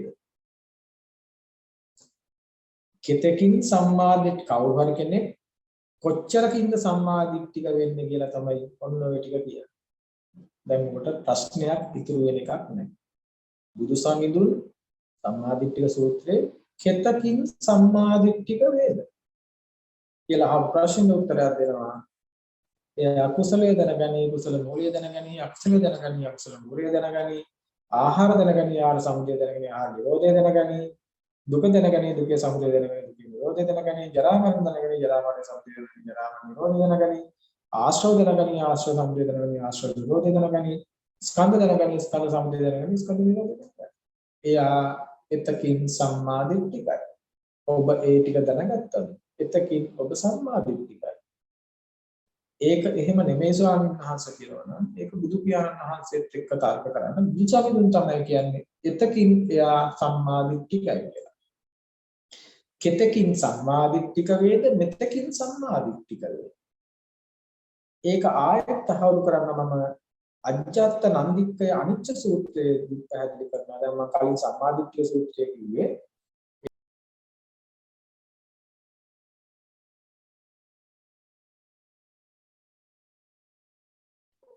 තමන්ස ඇහෙන්නේ නැතුව ගියා අපිට.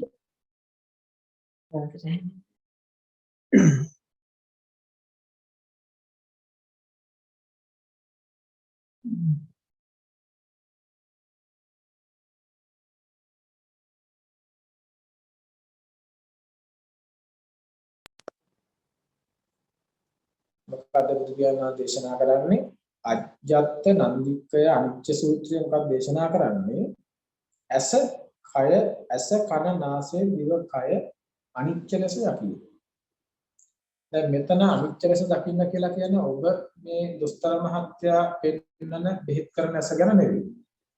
මේ බුද්ධ ශාසනය කතා කරන අනිදස්සන සප්පාටිග අත්භාව පරියාපන්න ඇහැ ගැන.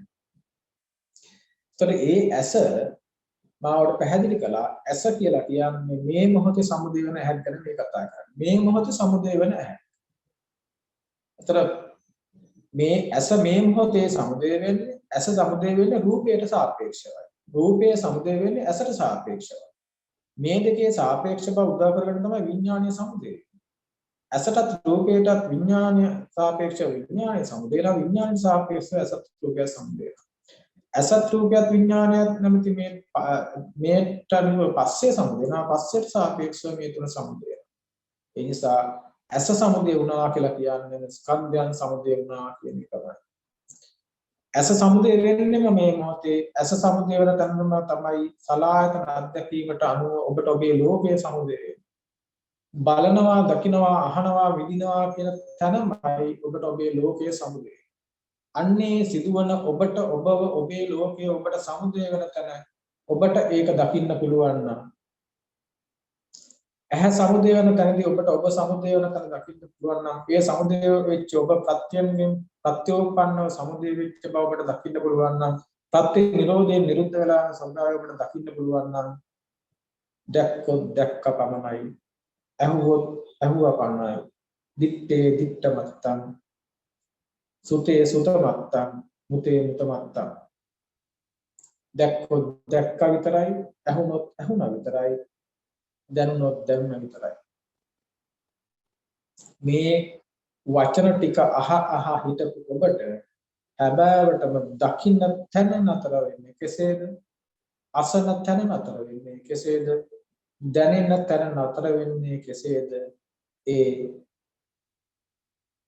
ඔබට ඔබව සලායතන අධ්‍යක්ීමක් විදියට ඔබට ඔබව සමුදය වෙන තැන ඒ සමුදයට අනුව ඔබට සමුදේ චොබේ ස්කන්ධ ලෝකය උදයවැය දකින්න තැනක ඒ උදයවැයක් වන ලෝකයක් පෙනෙනවා හැරෙන්නට ඔබට එතන ඉන්න ඔබට අරමුණු වෙච්ච තව කෙනෙක්වත් ඒ ආධ්‍යාත්මික බාහිර ආයතන වල අයිතිකාරයෙක්වත් ඇසේවත් රූපේත් කනේවත් ශබ්දේත් නාසේවත් ගන්ධේවත් දියේවත් රසේවත් කයේවත් පහසේවත් අයිතිකාරයෙක්වත් ඒ තුලින් ගොඩනැගෙන පස්සේට අයිතිකාරයෙක්වත් ඒ පස්සේ තුලින් ගොඩනැගෙන ස්කන්ධය තමන් කියලාවත් ස්කන්ධය තමන් කියලාවත් තමන් ස්කන්ධය කියලාවත් ස්කන්ධය තුල තමන් කියලාවත් තමා තුල ස්කන්ධය කියලාවත් ගන්න පුළුවන් ස්වභාවයක් ඇති වෙන්නේ.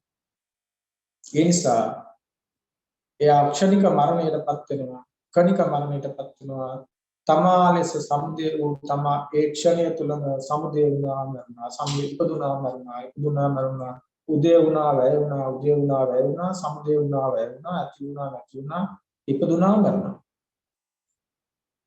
ඒ නිසා එහෙම තැනක දැක්කානම් දැක්කා විතරයි, ඇහුණානම් ඇහුණා විතරයි, දැනුණානම් දැනුණා විතරයි. එහෙම ස්වභාවයක් තුළ කම්මස්සකාරකෝ නත්ති විපාකස්සච වේදගෝ සුද්ධ ධම්මා පවත්තන්ති ඒ සේවා සම්ම දර්ශනේ ඒ සේවං සම්ම දස්සන සම්‍යක් දර්ශනය සම්මා දිට්ඨිය සම්‍යක් දර්ශනය කියලා කියන්නේ කරන්නේ ඇත ක්‍රියාවක් ඇත කරන්නේ ඇත විදීමක් ඇත විඳින්නේ ඇත ක්‍රියාවක් තියනවා කරන්නේ නැහැ විදීමක් තියනවා විඳින්නේ නැහැ සුද්ධ ධර්මයන්ගේ පැවැත්මක් විතරයි තියෙන්නේ සුද්ධ ධර්මයන් වල පැවැත්ම තුල ප්‍රත්‍යෝපන්නව සමුදේ වෙවි සමුදේ වෙවි පටිච්ච සම්පන්න න්‍යායට ක්‍රියාත්මක භාවයක් තුල ලෝකේ ක්‍රියාත්මක වෙනවා එහෙම ස්වභාවයක් නිසා එහෙම ස්වභාවයක් තුල ඇලෙන්න දෙයක් නැහැ ගැටෙන්න දෙයක් නැහැ රකින්න සීලයක් නැහැ බිඳෙන්න සීලයක් නැහැ අරමුණු ඉස්සරහදී ඒවා තණ්හාමාන දිට්ඨි වලින් ගත්ත ස්වභාවයක් ඒ ආයතන වල එක්කවත් අරමුණු එක්කවත් ඒ තුලින් ගොඩනැගෙන ස්කන්ධ එක්කවත් පස්සේ ස්වභාවය තුලවත් නැති තැනක ගහන්න කෙනෙක් මරන්න කෙනෙක් රවටන්න කෙනෙක් රැවටෙන්න කෙනෙක් එහෙම හදාගෙන හිටපුවේ රැවටෙන්න හිටපු කෙනා ගහන්න හිටපු කෙනා ගුටි කන්න හිටපු කෙනා එතනම මැරිලා ගියා කිසිවෙක් නැහැ කියලා කියනවා මේ හැබෑවටම දකින්නවා නම් දැක්කේ මෙවැනි ස්වභාවයක් කෙනෙක්යි මේ තේරුම් කරන්නේ. ඒ නිසා මේක සරල කාරණා නෙමේ මෙතන මේ සූත්‍රය අජත්ත නන්දික්ඛය අනිච්ච සූත්‍රයේදී මේ අස කන නාසය දිවකය කියන ඒවා අනිච්ච විදියට දකින්න කියලා කියන්නේ. එහෙම දකින්න ස්වභාවය අස කන නාසය දිවකය අනිච්ච ලෙස දකීද එතකින්ම හේ සම්මාදිට්ඨික වේමේ කියන්නේ බුදුසමය. එතකින් හේ සම්මාදිට්ඨිය කියන්නේ ලෞකික සම්මාදිට්ඨිය කම්මස්සගත සම්මාදිට්ඨිය නෙවෙයි මේ චතුසත්‍ය සම්මාදිට්ඨිය ගැන මේ කියන්නේ. මේ කියන්නේ ඔබ ආරමුණිය පිළිසිඳ ගන්නවා කියලා කියනට.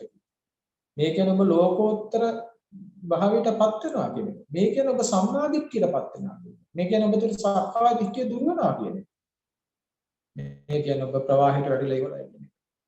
ආයේ මේ සසරේ ඔබ දුකටපත් කර මේ සසරේ යවන්නේ නැහැ. භව හතකට වඩා ඔබ සතර අපාගත කරවන්නේ නැහැ ඔබ ඔබගේ සතර අපාගත වීමට අවශ්‍ය කරන ශක්තිය මෙතනින්ම මැරෙනවා සතර අපාගත කරන්නට අවශ්‍ය කරන ශක්තිය මැරෙන තැනක ආයේ දිව්‍ය ලෝකයන් ඕන දේවල් කරගෙන ඔබට කරන්න දෙයක් නැහැ දිව්‍ය ලෝකයන් ආයත කරන්න දෙයක් නැහැ යා ඒ වෙලාවේ කළ යුතු දේ කරනවා එච්චරයි හොඳයි මම මේක තවත් ඉස්සරහට ඔබව අරගෙන යන්නම් ඊට පස්සේ බුදු සමයෙන් දේශනා කරනවා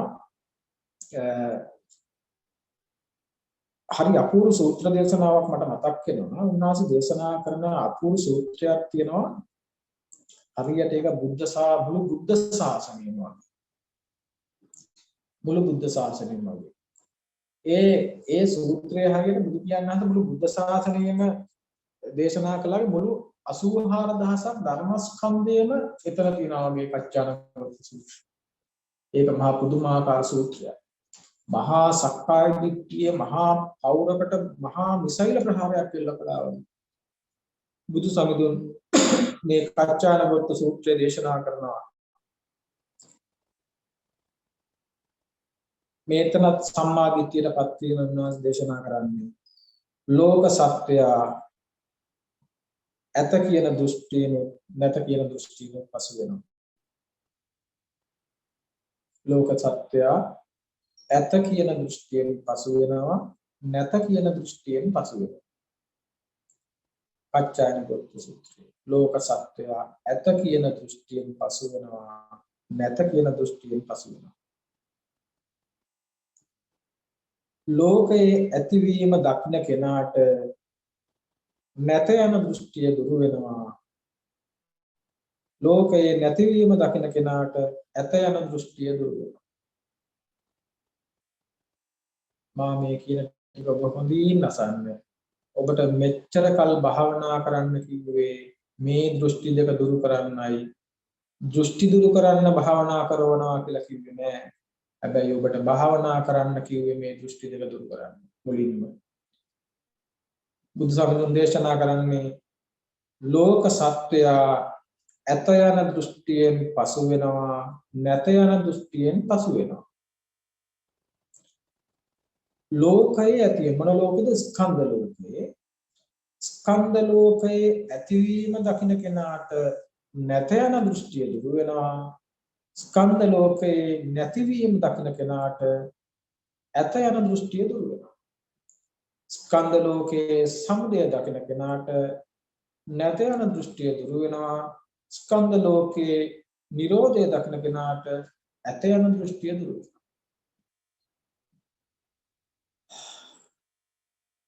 ඔබ අවශ්‍ය තැනට අවශ්‍ය විදියට රැගෙන ආවෙනවා. එතකොට ලෝක සත්‍යය ඇත නැත කියන දෘෂ්ටි දෙකක අන්ත දෙකක ඉන්න සත්‍යාව ඒ අන්ත දෙකෙන් මුදවලා සම්මාදිට්ඨියට ගේන්න අරහත්ත්වයට ගෙන්න සම්මාදිට්ඨියට ගේන්න ඒ කෙනා ඇත සහ නැත යන අන්ත දෙකෙන් මුදවා ගත යුතුයි. ඇත නැත අන්ත දෙකෙන් මුදවන්න පාවිච්චි කරපු තාක්ෂණය ක්‍රමවේදය සහ සම්මා ප්‍රතිපදාව තමයි හැබෑවටම ඇත කියලා හරි නැත කියලා හරි ගන්නවා නම් ඇත කියලා තැනක යාට තියෙන්නේ හැබෑවටම ස්කන්ධයක්, නැත කියන තැනක තියෙන්නේ ස්කන්ධයක්. ඇත කියන තැන ස්කන්ධයට තමාව දාගෙන, නැත කියන තැන ස්කන්ධය තුල ස්කන්ධය දකින්නවා වෙනකොට තමා නැත කියන තැනට අරගෙන. එතකොට තණ්හාවෙන් මානෙන් දිට්ඨියෙන් ස්කන්ධයට තමාව ආරෝපණය කරගෙන ඒ ආරෝපණය කරගත්ත තැන තමයි සත්වයේ කුජලයේ ඉන්නවා හෝ නැත කියන මේ අන්ත දෙකට යන්නේ. ස්කන්ධය ඇතද නැතද කියන එක නෙමෙයි. හැබෑවටම පවතින ස්කන්ධය හැබෑවටම පවතින්නේ ස්කන්ධයක් බව නොදැන නොදැක ඒ ස්කන්ධ ස්වභාවයට ආරෝපණය කරගත්ත සත්වයේ කුජලයේ ඉන්නවා නැත කියන අදහසක් ගන්න. මෙන්න මේක දුරු වීම උදෙසා ඔබට කමටහනක් වෙනවා. ස්කන්ධය පෙන්නලා, ස්කන්ධයේ සමුදය පෙන්නලා, ස්කන්ධයේ නිරෝධය පෙන්නලා, ඒ ස්කන්ධයේ සමුදයත් නිරෝධයත් උදයත් වැයත් ප්‍රත්‍යෝපන්නව සමුදය වේවි, වය වේවි, සමුදය වේවි, වැය වේවි, ප්‍රත්‍යෝපන්නව සමුදය වෙනවා, ප්‍රත්‍ය නිරෝධය නිරුද්ධ වෙනවා. ඔන්න හට ගන්නවා නැති වෙනවා, හට ගන්නවා නැති වෙනවා. මොකද්ද මේ ස්කන්ධ ලෝකයයි? ස්කන්ධ ලෝකේ හට ගැනීම දකින්න කෙනාට අර කියන නැත කියන දෘෂ්ටිය දුර වෙලා යනවා. ස්කන්ධ ලෝකේ නිරෝධය දකින්න කෙනාට ඇත කියන දෘෂ්ටිය දුර වෙනවා කියලා බුදු සසුන මෙතන දේශනා කරනවා. එතකොට එය තමයි භාවනා කරෝ එය දුරු වීම උදෙසා තමයි ඔබව ඉස්සරහට රැගෙන ආවේ. මේ විදිහට දේශනා කරන බුදුරජාණන් වහන්සේ ඊළඟට දේශනා කරනවා පෘථග්ජන කෙනා තණ්හාවෙන් මානෙන් දිට්ඨියෙන් ලෝකය මගේ ආත්මය කියලා අරගෙන ඉන්නද්දී සුතවත් ආර්ය ශ්‍රාවකයා දකිනවා දැන් ලෝකයේ සත්වයා ඇත යන දෘෂ්ටියකින් පසු වෙනවා, නැත යන දෘෂ්ටියකින් පසු වෙනවා. එතකොට ඒ ඇත නැත යන දෘෂ්ටි දෙක නැති වෙන්නේ ලෝකයේ හටගෙන ඇතිවීම දකින කෙනාට නැත යන දෘෂ්ටිය දුරු වෙනවා, නැතිවීම දකින කෙනාට ඇත යන දෘෂ්ටිය දුරු වෙනවා. එතකොට ඇත නැත දෘෂ්ටි දෙක දුරු කරගන්න ඕන නම් ඒකයි කළ යුතුයි. ඒතර එහෙම ස්වභාවයක් ඇතුලේ අශෘතවත් පෘථග්ජනයා එහෙම නොකර ඒ ලෝකයම තණ්හා මාන දිට්ඨි වලින් බැඳිලා මම මගේ ආත්මය කියලා හදාගන්නවා. ඔන්න අසෘතවත් පෘථග්ජනය කරන දේ. සත්පුරුෂ අතුරක් නැති කෙනා කරන දේ. සත්පුරුෂ අතුරක් නැති සද්ධර්ම ශ්‍රවණය නොකළ අසෘතවත් පෘථග්ජනයා මේ ස්කන්ධ ලෝකය එක්ක තණ්හා මාන දිට්ඨි වලින් බැඳිලා මම මගේ ආත්මය කියලා දැක එයා ඒ තමන්ගේ ඒ මම වෙච්ච මගේ ආත්මය වෙච්ච ඒ ආත්මය අතීතයේ පෝෂණය කරන්නත් අනාගතයේ පෝෂණය කරන්නත් වර්තමානයේ පෝෂණය කරන්නත් අවශ්‍ය කරන සංකාර සමුදය කරන්න අවශ්‍ය කරන වැඩ කටයුතු අවිද්‍යාව තුලින් නම් කරනවා. ශ්‍රුතවත් ආර්ශාවකයා මොකද කරන්නේ? ශ්‍රුතවත් ආර්ශාවකයා ඒ මිත්‍යාව දුරු කරගෙන එයාට කියලා දෙනවා මෙතන මේ සමුදය වන්නේ ස්කන්ධ ලෝකයයි ප්‍රත්‍යෝපන්නව ආයතන සමුදය පස්ස සමුදයෙන් මේ ලෝකයේ සමුදය වෙනවා. මේ සමුදය වෙන ආයතන කාටවත් අයිතියක් නෙමෙයි. එයාට මේ වෙලාවේ ආර්ය ශ්‍රාවකයාට කියලා දීන දෙයට අනුව ආර්ය ශ්‍රාවකයා දකිනවා හටගත්තොත් හටගත් මේ ස්කන්ධ දුකයි. නිරුද්ධ වුණොත් නිරුද්ධ වෙන්නේ මේ ස්කන්ධ දුකයි. එයින් පිට සත්වයේ කුජලයේ නැතයි කියන මේ ප්‍රත්‍යක්ෂ ඥානය ශ්‍රුතවත් ආර්ය ශ්‍රාවකයාට තියෙනවා. බුදුරජාණන් වහන්සේ මේ සූත්‍රය දේශනා කරනවා එතකින්ම එයා සම්මා දිට්ඨිකයි කියන. එතකින්ම එයා නිකන් නෙමේ ලෝකෝත්තර සම්මා දිට්ඨියට පැමුණා කියලා. චතුසත්‍ය සම්මා දිට්ඨියටපත් වුණා කියලා. ආර්ය සම්මා දිට්ඨියටපත් වුණා කියලා. බලන්න මුළු බුද්ධ ශාසනය මොනතරම් හකුළු ලෝකයේ දෝතක විනාව. මම නැවතත් මේ සූත්‍ර දේශනාවේ මේ කොටස ඔබට කියන්නම්. පච්චායන පොත්ත සූත්‍රයේදී බුදුරජාණන් වහන්සේ පැහැදිලි කරන්නේ ලෝකයේ සත්‍යය ඇත යන දෘෂ්ටියකින් යුක්ත වෙනවා නැත යන දෘෂ්ටියකින් යුක්ත වෙනවා. මෙන්න මේ ආගේ මේ දෘෂ්ටි දෙක දුරු කරන්න පුළුවන් වෙන්නේ ලෝකයේ ඇතිවීම දකින්න කෙනාට නැත යන දෘෂ්ටිය දුරු වෙනවා නැතිවීම දකින්න කෙනාට ඇත යන දෘෂ්ටිය දුරු වෙනවා. එහෙනම් ඔය දෘෂ්ටි දෙක දුරු කරගන්න නම් කරන්න ඕනේ ලෝකය දැනගෙන ලෝකයේ සමුදයයි උදේවයි දකින්න. එතකොට ඒක එහෙම කරන්න තියෙද්දි අසුරවත් පුතග්ජනයා කරන්නේ තණ්හාවෙන් මානෙන් දික්තියෙන් මේ සමුදේලා වැය වෙන ලෝකය එහෙම සමුදේලා වැය වෙන එකක් කියලා දකින්න නැතුව ඒක තණ්හාවෙන් මානෙන් දික්තියෙන් ඒකත් එක්ක බැඳිලා ඒ ලෝකය මගේ ආත්මය කියලා ඒකත් එක්ක බැඳෙනවා. ඒකත් එක්ක බැඳිලා දැන් මම හදාගත්ත මට දැන් දකින්න සීල් තියෙනවා. මම හදාගත්ත මට දැන් වඩන්න සමාධියක් තියෙනවා. මට දැන් හදාගත්ත මට දැන් දුකෙන් නිදහස් වෙන්න තියෙනවා. ඒ හදාගත්ත මට දුකෙන් නිදහස් වෙලා නිවන් දකින්න තියෙනවා. ඒ හදාගත්ත මට දැන් සසරක් තියෙනවා. ඒ හදාගත්ත මට මේ සසරේ යන්න තියෙනවා. ඒ සසරේ දුක් විඳින්න තියෙනවා. එහෙමම අවිද්‍යාව තුල ඉඳගෙන ආපහු එයා මේ ලෝකය සසර හදාගෙන මේ අවිද්‍යාවෙන් තණ්හාමාන දික්තියෙන් යුක්තව සමුදේය ස්කන්ධයක් විදිහට දකින්න නැතුව තණ්හාව නිසා යායක මගේ ආත්මය කරගෙන දැන් යාට කරන්න දේවල් තියෙනවා, රකින්න දේවල් තියෙනවා, පවත්වන්න දේවල් තියෙනවා, නඩත්තු කරන්න දේවල් තියෙනවා, පරිගන්න දේවල් තියෙනවා, විඳින්න දේවල් තියෙනවා. දැන් විදීමකුත් තියෙනවා, විඳින්නෙකුත් තියෙනවා, කරන්නේ කිරීමකුත් තියෙනවා, ක්‍රියාවකුත් තියෙනවා, කරන්නෙකුත් තියෙනවා. කම්මස්සකාරකෝ නත්ති විපාකස්සච වේදකෝ කිව්වට මේ අසෘතවත් පුතග්ජනයට මේ ක්‍රියාවකුත් තියෙනවා කරන්නෙකුත් තියෙනවා. දැන් ක්‍රියාවක් විතරක් නෙමෙයි කර්තෘ කෙනෙකුත් තියෙනවා. විදීමක් විතරක් නෙමෙයි විඳින්නෙකුත් තියෙනවා. බලන්න සමහරවිට කර්මයකුත් තියෙනවා. කර්තෘත් තියෙනවා. දැන් මෙතන කර්මයක් තියෙනවා. විඳින්නේ කර්මයක් තියෙනවා. එතන ආය ඔන්න ඉතින් සතරට හේතු වෙට අර මට්ටමේ දසවස්තුක මට්ටමට දැන් ආයේ පල්ලෙහාට යනවා. දසවස්තුක මට්ටමෙනිත් පල්ලෙහාට යනවා. එතකොට මේ මෙතන ඒ ගොන්නේ ඉන්න දසවස්තුක මට්ටමේ ඉන්න දිනවා. එතනිනුත් පහළ එතනින් එහාට ගිය දැඩි අන්තගාමී දැඩි මිත්‍යා දෘෂ්ටික අයත් ඉන්නවා. එතකොට ලෝකෝත්තර සම්මාදිට්ඨියට සාපේක්ෂව බැලුවහම ඇත්තටම දසවස්තුක සම්මාදිට්ඨියත් මිත්‍යා දෘෂ්ටියක් තමයි. නමුත් ඒකට මිත්‍යා දෘෂ්ටිය කියලා කියන්නේ නැහැ. මොකද ලෞකික මට්ටමින් හරි ඒක සම්මාදිට්ඨිය ඒ මට්ටම.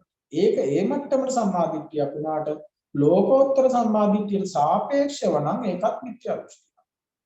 මොකද එතන කර්මය කර්මඵලය පුජ්‍යලයක් ඉන්නවා සතරක් තියෙනවා දෙවිය ලෝක සුගතිය දුගතිය තියෙනවා කියන තැන තමයි මේක කතා කරන්නේ. ඒකයි මා හැම වෙලේම ආර්ය දේශනාව කරද්දී ඒ ආර්ය දේශනාව ඒ කරන ආර්ය න්‍යායට අනුව කතා කරන දේශනේ එතනින් පහළ ලෞකික මට්ටමත් එක්ක ගලපන්න පුළුවන් කමක් නැහැ. එතකොට මේක බලන්න මොනතරම් වටිනවද කියලා. දැන් මේ හැම තැනකම මේ සූත්‍රයේ සම්මාදිට්ඨික සූත්‍රයේ බුදුරජාණන් එතකින් එයා සම්මාදිට්ඨික කියලා මේකෙත් බුදුරජාණන් දේශනා කරන්නේ ලෝකයේ සත්‍යය ඇති යන දෘෂ්ටියෙන් යුක්තයි නැති යන දෘෂ්ටියෙන් යුක්තයි. ලෝකේ ඇතිවීම දකින්නාට නැති යන දෘෂ්ටිය දුරු වේ. ලෝකේ නැතිවීම දකින්නාට ඇති යන දෘෂ්ටිය දුරු වේ. එතකොට ඔබට තේරෙනවා මේ දෘෂ්ටි දෙකෙන් දුරු කරන්න මොකද්ද කරන්න ඕනද දෙක ඔබටම තේරෙයි. ඊට පස්සේ උන්වහන්සේ මේක නොදන්න අසෘතවත් පුතග්ජනයා තණ්හාමාන දිට්ඨි වලින් ලෝකයේත් එක්ක බැඳිලා මම මගේ ආත්මය කියලා හදාගෙන මේ එයා සතරක් හදාගෙන මේ දුකක් හදාගෙන නගලනවා. ඒ වුණාට ශ්‍රුතවත් ආර්ය ශ්‍රාවකයා දකිනවා මේ මොහොතේ සලායතන අධ්‍යක්ෂී විදියට ආයතන අරමුණු උදව් කරගෙන ඒ ආයතනයන්ගේ සලායතනයන්ගේ උදව්වෙන් පස්ය ඔස්සේ ගොඩනගෙන මේ ලෝකේ නම් ස්කන්ධය හටගත්තොත් හටගන්නේම දුකයි. නිරුද්ධුනොත් නිරුද්ධ වෙන්නේම දුකක්මයි.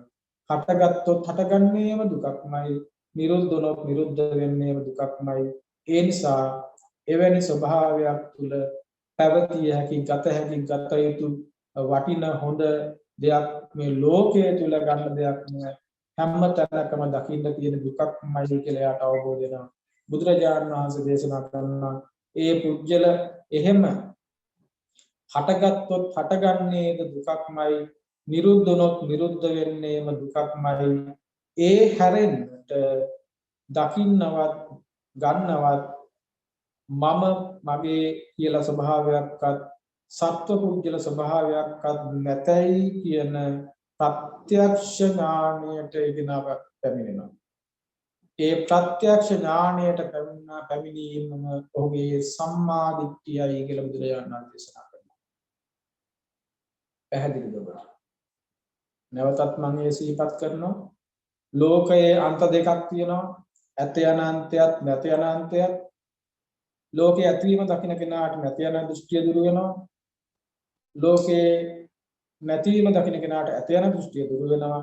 අෂ්ටුතවත් පුතග්ජනයා මේ ලෝකයේ තණ්හාමාන දිට්ඨිය වලින් බැඳලා මම මගේ ආත්මය කියලා හදාගෙන දඟලනවා. ශ්‍රුතවත් ආර්ය ශ්‍රාවකයා දකිනවා හටගත්තොත් හටගන්නේම දුකක්මයි. නැති වුණොත් නැති වෙන්නේම දුකක්මයි. ඒ හැරෙන්නට එයින් පිට සත්ව පුජ්‍යල ස්වභාවයක් නැතයි කියන ප්‍රත්‍යක්ෂ ඥානයක් එයාට ඇති වෙනවා. අන්න එතනම එයා සම්මා දිට්ඨිකයි කියලා බුදුරජාණන් වහන්සේ දේශනා කළා.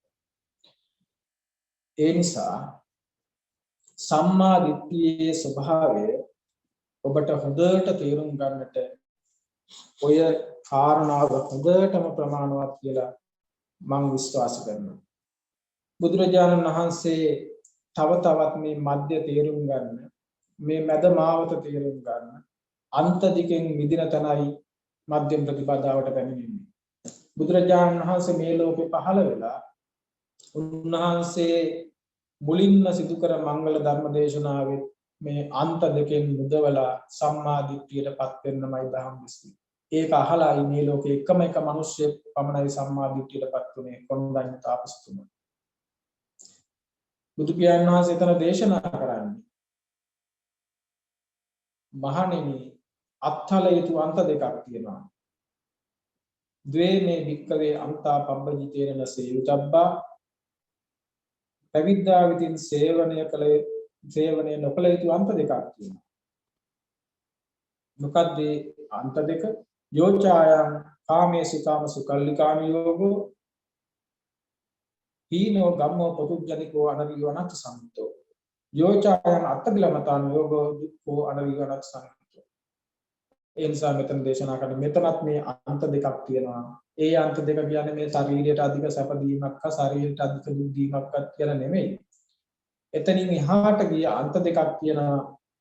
ඒකෙදී කාමසිකල්ලුකාන මේ කාමයෙන් සොයමින් කාමයෙන් පතමින් කාමයෙන් රුදිමින් එය කයටද කය විඳින සැපක්වත් කය විඳින දුකක් ගැන බුද්ධ ශාසනය කතා කරන්නේ නැහැ. එතනින් එහාට එහෙම එකකුත් එක්ක ඒ කායිකවද මානසිකවද චෛතසිකවද මේ ගොඩ නැගෙන ඒ ඔස්සේ ආස්වාදය සුඛයි සුඛයි කියලා හිතාගෙන මේ ගොඩ නැගෙන ස්වභාවය වස්තුකාම ක්ලේශකාම මේ සියල්ල ඔස්සේ ගොඩ නැගෙන ස්වභාවය තුල ඒ කාමයේම විදින ස්වභාවය බුදුරජාණන් දේශනා කරනවා හීනයි පහත් ලාමක පුතග්ජන ආර්ය අභිය නොකරන අනර්ථය පිණිස හේතු වෙන දෙයක් කියලා. ඒ වගේම අත්තකිලමතාන යෝගෝ බුදුරජාණන් ඒක දුක්ඛෝ අනර්වියෝ අනත්සංගත දුක් සහිත පහත් ලාමක එකක් අනර්ථය පිණිස හේතු වෙන එකක් කියලා. ඒ නිසා බුද්ධ ශාසනය මේ අන්ත දෙකෙන්ම නිදහස් වෙන්නයි. ඒ නිසා කවුරු හරි හිතනවා නම් නිවන් දකින්න පුළුවන් ගොඩාක් සැප විඳලා රජවරු සිටුවරු වගේ රජ මාලිගාවල වගේ රන්දිති පොරෝගන මහා සැප පහසුකම් මැද්දේ මහා ප්‍රාසාදවල ඉඳගෙන නිවන් දකින්න පුළුවන් කියලා හිතනවා. ඒ ප්‍රාසාදයේ වැරද්දක් නැහැ. නමුත් ප්‍රාසාද හොයන තරක නම් මොකදන්නේ? ප්‍රාසාද බලාපොරොත්තු වෙන තරක නම් ඉන්නේ. කාමයේම හොයන භෞතිකය ලෞකිකය ඒ දිගින් දිගටම ඒ වස්තුකාම පරිශ්‍රණයක නම් ඉන්නේ. ඒක නටත් නිවන ඇතයි. ඒ වගේම ඒකත් ඒකාන්තයක් රජ කුමාරයෙක් විදියට එතන ඒ සොයන දේ හොයලා බලලා එතනදී රජ කුමාරයාට ඒක ලැබුණේ නැහැ. ඒ වගේම බුදු සමිඳුන් දැඩි ලෙස අන්තගාමී ලෙස දුක් විඳලා බැලුවා. ඒ දුක තුල මේ හොයන දර්ශනය පහළ වෙන්නේ.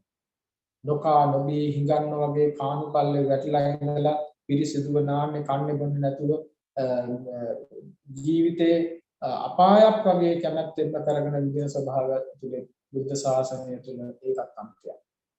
ඒ නිසා ඔබ දකිනවා නම් නොකානොබී හිඟමනේ ඇදීම කිසිම දෙයක් කියන්නකො ඔක්කොම ඈත් කරලා ඇගේ තියෙන නූල්පටවත් අයින් කරලා මහා හීතලේ ගිරි දුර්ගවල සීතලේ ගැහි නිර්වස්ත්‍රව භාවනා කර ඉන්න එක නම් බුද්ධ ශාසනය කියන්නේ ඔබට වැරදිලා.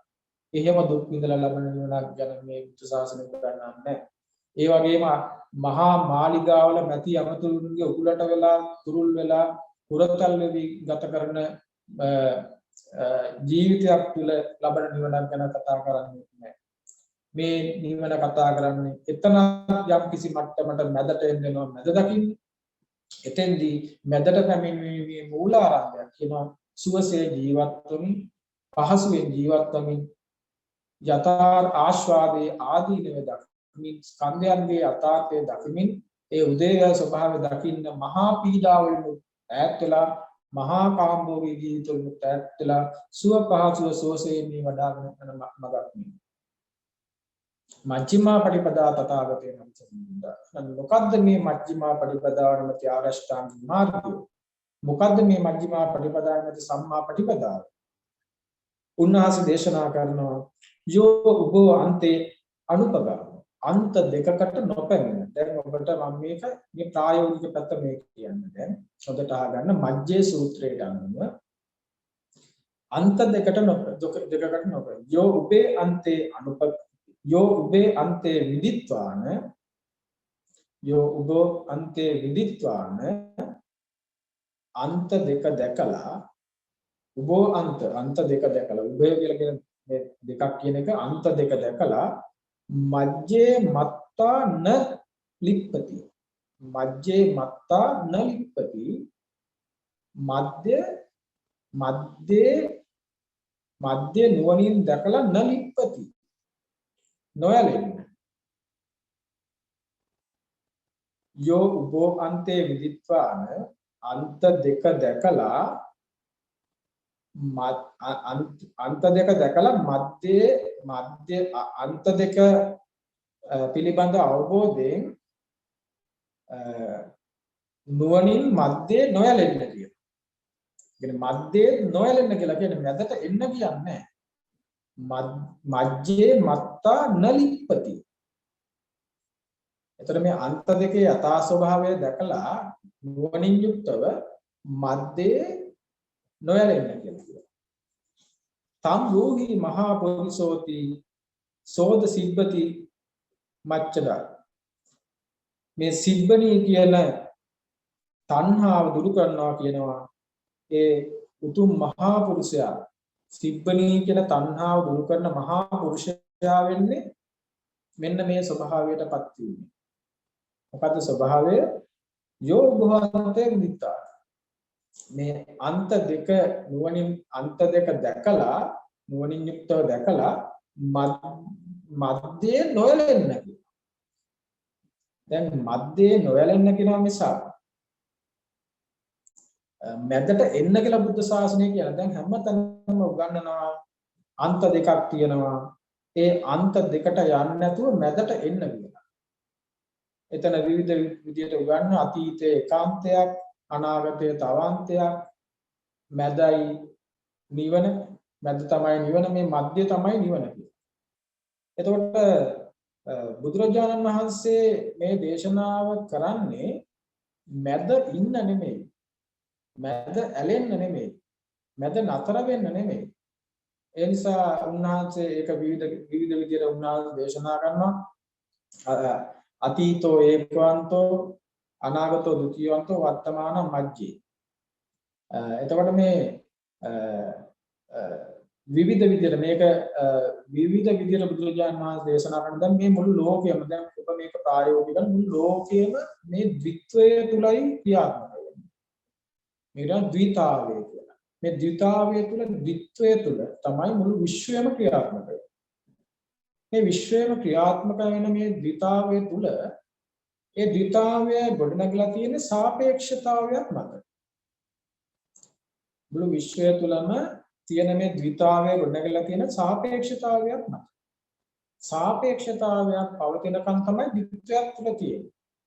ඒතර සාපේක්ෂතාවයෙන් මිදෙනකොටම ද්විත්වයෙන් මිදෙනවා. ඒතර ද්විත්වයෙන් අමුතුවෙන් මිදෙන්න දෙයක් නැහැ. ද්විත්වයෙන් මිදෙන්න හරි ද්විත්වය දුකයි කියලා දැනගන්න හරි ඇති බව දුකක්, නැති බව දුකක්, අතීතයේ දුකක්, අනාගතයේ දුකක්, ඊළඟට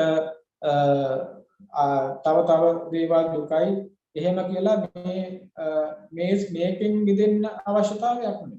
ඇත්තටම මිදෙන්න අවශ්‍ය කරන්නේ මේ සාපේක්ෂභාවයෙන් තමයි මිදෙන්නේ.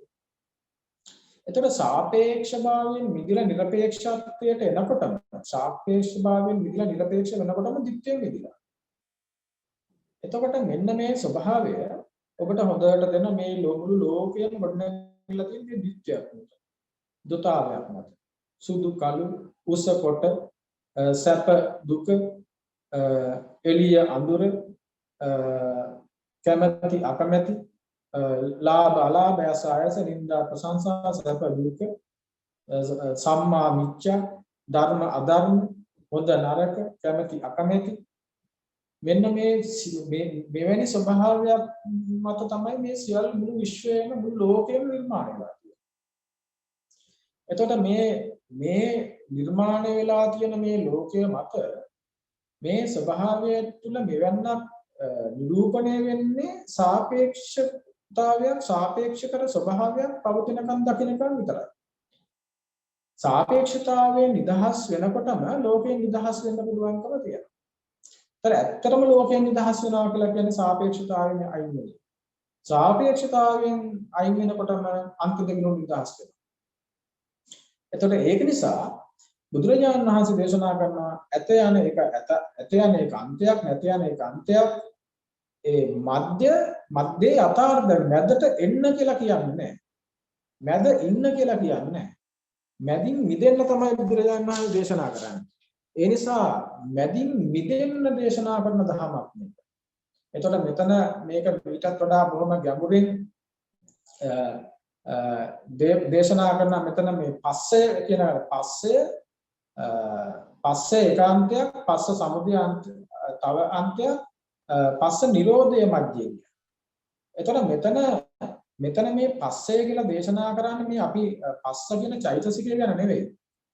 මෙතන පස්සේ කියලා බුදුරජාණන් වහන්සේ දේශනා කරන්නේ මේ පස්සය කියන ස්වභාවය මෙතන මේ සලායතනයන් එක්ක මේ ආයතනයකට අරමුණු වෙන තැන ඇහැට රූපයක් අරමුණු වෙන තැන කනට ශබ්දයක් අරමුණු වෙන තැන නාසයට ගන්ධයක් අරමුණු වෙන තැන දිවට ශබ්දයක් අරමුණු වෙන තැන කයට ධර්මයක් අරමුණු වෙන තැන ඒ අරමුණුත් එක්ක ආත්ම භාවයක් ඒ තුළට ආරෝපණය කරගන්න ආත්ම සංඥාවක් ඒ තුළට ආරෝපණය කරගන්න ආත්ම දෘෂ්ටියක් ඒ තුළට ආරෝපණය කරගන්න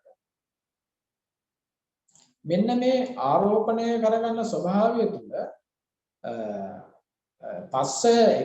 පස්සේ ඒකාන්තයක් පස්ස සමුදය ඒකාන්තයක් පස්ස නිරෝධය මෙතන මේ පස්ස නිරෝධය ළඟයි ඒ ආත්ම දෘෂ්ටිය දුර්වල ස්වභාවය තුලයි මේ යථාර්ථය තියෙන්නේ එතකොට මේක දකින්න හොඳම තැනක් තමයි අතීතය ඒකාන්තයක් අනාගතය ඒකාන්තයක්. දැන් අතීතය කියන එක නිරුද්ධ වෙච්ච එක. එතකොට අනාගතය කියන්නේ තාම නාවේක මේක හැමෝටම තේරෙනවා. එතකොට අතීතය නිරුද්ධයි නම් අතීතය නිරුද්ධයි ඒක ඇවිල්ලා නැහැ. නිරුද්ධ වෙච්ච අතීතයත් එක්ක කොච්චර පැටලුණත් වැඩක් නැහැ. අනාගතය ආපු නැති එක අනාගතය නොආපු අනාගතයත් එක්ක තාම කොච්චර ජප කළත් වැඩක් නැහැ. එහෙම හින්දා එතකොට මේ අතීතයක් අනාගතයක් කියලා එකක් කොහෙද තියෙන්නේ? අතීතයක් අනාගතයක් කියලා එහෙම එකක් නැහැ. අතීතයක් අනාගතයක් කියලා එකක් තියෙන්නේ මේ සාපේක්ෂ කරගෙන එකකට එකක් සාපේක්ෂ කරගත් නිසා මේ द्वितीय ගොඩ නැගෙනවා. එතකොට මේ සාපේක්ෂ භාව අයින් වෙන තැන හැබෑවටම ඒ වර්තමානයේ කියලා මොකක් හරි තියනවා නම් වර්තමානයේ තුල තියෙන මේ පච්චුප්පන්නේන යාපේමි කියලා දේශනා කරා. මැදට එන්න කියලා කියන්නේ සත්‍යෝපන්න විදියට මේ වර්තමානයේ විදිහට දකින මොහොතේ යථාර්ථය දකින්න කියලා. මොකද වර්තමානයේ ඇත්තටම යම් කිසි විදියට මේ හේතු සකස් වෙලා ස්කන්ධ ගොඩනගන්නේ ප්‍රත්‍යෝපන්න විදියට ප්‍රත්‍යෝපන්නව හේතු සකස් වෙලා ප්‍රතිනිරෝධේ නිරුද්ධ වෙලා යන ස්වභාවය දකින්න. අන්න මේ ප්‍රත්‍යෝපන්නව ලෝකයේ සමුදේලා නිරුද්ධ වෙන ස්වභාවය දකිනකොටම එයාට ඒ මොහොත නැරිලා. එයාගේ ඒ මොහොත නැරිලා. එයා ඒ මොහොත එයා හිටියේ නැහැ. එයා ඒ මොහොතේ මගේ හැට රූපයක් දැක්කා මට එයා ගැහුවා මට එයා බැන්නා මට ඇහුණා ආදී විදිහට යන්නේ. එයා එතන එයාගේ මේ මොහොත එයා දකින්නේ ප්‍රත්‍යෝපන්නව හේතු සමුදේ වුණා. හේතු සමුදේ වල ස්කන්ධය සමුදේ වුණා. හේතු නිරුද්ධ වෙලා ගියා ස්කන්ධය නිරුද්ධ වෙලා ගියා අනිච්ච වෙලා ගියා. මහා අනිච්චතාවයක් ශුන්‍යතාවයක් එයා එතන දකිනවා හිස් බවක්. කිසිවක් නැති බවක් නෙමේ එයා එතන වෙච්ච හැබෑ සිද්ධිය දකිනකොට දැන් එතන හිටපු කෙනෙක් නෑ සතෙක් පුජ්‍යලයක් නෑ සමුදේ වෙලා වැයලා යන ස්කන්ධ ස්වභාවයක් දැක්කේ ඒ නිසා එයාට අතීතයට යන සතෙක් නෑ ඒ මොහොත ඉවර වෙලා ඊළඟ මොහොතට ගියාම කලින් මොහොත දැන් අතීතයට යනවනේ ඒ මොහොත ඉවර වෙලා ඒ මොහොත ඊළඟ මොහොතට ගියාම දැන් ඒ මොහොත අතීතය දැන් අතීතයට යන්න එයාට ඒ මොහොතක් නෑ අයි ඒ මොහොත එයා හිටියේ නෑ මේ මොහොත එයා හිටියේ නෑ මේ මොහොත එයා හිටියානම් මගේ ඇහෙන් මම දැක්කා ඒ නිසා මම දැන් මේ මොහොතේ මම හිටියා මම දැන් අතීතය ගැන මම ජප කරන්නේ නෑ අනාගතය ගැන මම මේ මොහොතේ ඉන්නවා සිහිය පිටවන මම මේ මොහොතේ ඉන්න ගොඩාක් භාවනා කරනකොට මේ මොහොතේ සිහිය පිටවන ඉන්න කියලා. හරි මේ මොහොතේ සිහිය පිටවනකොට යම් කිසි සංසිඳීමක් දැනෙනවා දෙකකින් අඩු වෙනවා.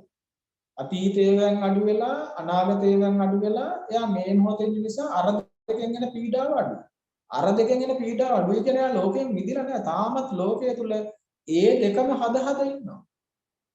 ආය අතීතයට යන්න අවශ්‍ය කරන දේවල් එයා මේ මොහොතේ හදනවා. මේ මොහොතේ අතීතයට යන්න අවශ්‍ය කරන දේවල් හදලා එයා අනාගතයට. එතකොට ඒ කියන්නේ එයා ආයත අවිද්‍යාව තුළ ඉඳන් සංකාර හදාගෙන සසර හදාගෙන. එයාට එහෙම නොවෙන්න නම් එයා ඒ මොහොතේම එයාව මරලා දාන්න. ඒ මොහොතේම එයා ඒ මොහොතේ සිදුවන එයාගේ මරණය දකින්න එයාට එයාව නැතු යනවා. ආය අතීතයට යවන්න දෙයක් කෙනෙක් නැතු යනවා. අනාගතයට යවන්න කෙනෙක් නැතු යනවා. ඒ නිසා ඇත යන අතීත අනාගත කියන අන්ත දෙකෙන් නිදහස් වෙනවා. අතීත අනාගත කියන අන්ත දෙකෙන් නිදහස් වෙලා වර්තමානයේ යථාර්ථය දකින්නකොට එයාට වර්තමානයේකුත් නෑ එයාට. වර්තමානය නිරුද්ධ වෙලා වර්තමානය කියන්නේ මායාවක් වර්තමානය කියන්නේ මුලාවක් වර්තමානය කියලා කියන්නේ හේතුඵල සකස් වෙලා නිරුද්ධ වෙලා යන ක්ෂණයක් විතරයි. ඒෂණයක් ගන්න පුළුවන් එකක් නෙමෙයි, අල්ලන්න පුළුවන් එකක් නෙමෙයි, තියා ගන්න පුළුවන් එකක් නෙමෙයි, ඇලෙන්න පුළුවන් එකක් නෙමෙයි, ගැටෙන්න පුළුවන් එකක් නෙමෙයි, පරි ගන්න පුළුවන් එකක් නෙමෙයි, රකින්න පුළුවන් එකක් නෙමෙයි, ආදරය කරන්න පුළුවන් එකක් නෙමෙයි. ඒතර මේ මොහොත මැරලා යද්දී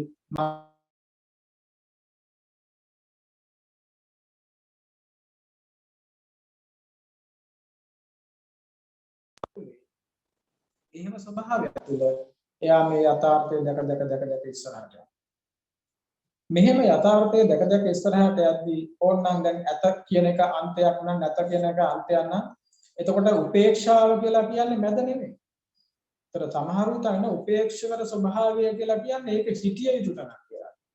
නෑ උපේක්ෂාව තුලත් ඇත භවයෙන් ඇති භවයෙන් නැති භවයෙන් යම් ප්‍රමාණාත්මක අඩු බවක් විතරයි එතන තියෙන්නේ.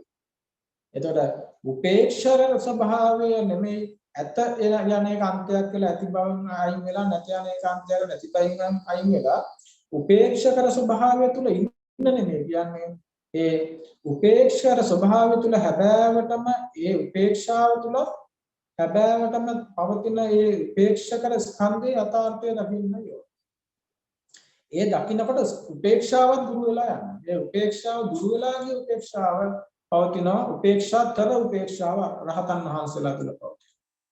ඒ නිසා මේක මේ විදිහට දැන් විවිධ විදිහට දේශනා කරන බුදුන් සක්කාය ඒකාන්තයක්, සක්කාය සමුදය ඒකාන්තයක්, සක්කාය නිරෝධය මජ්ජේ.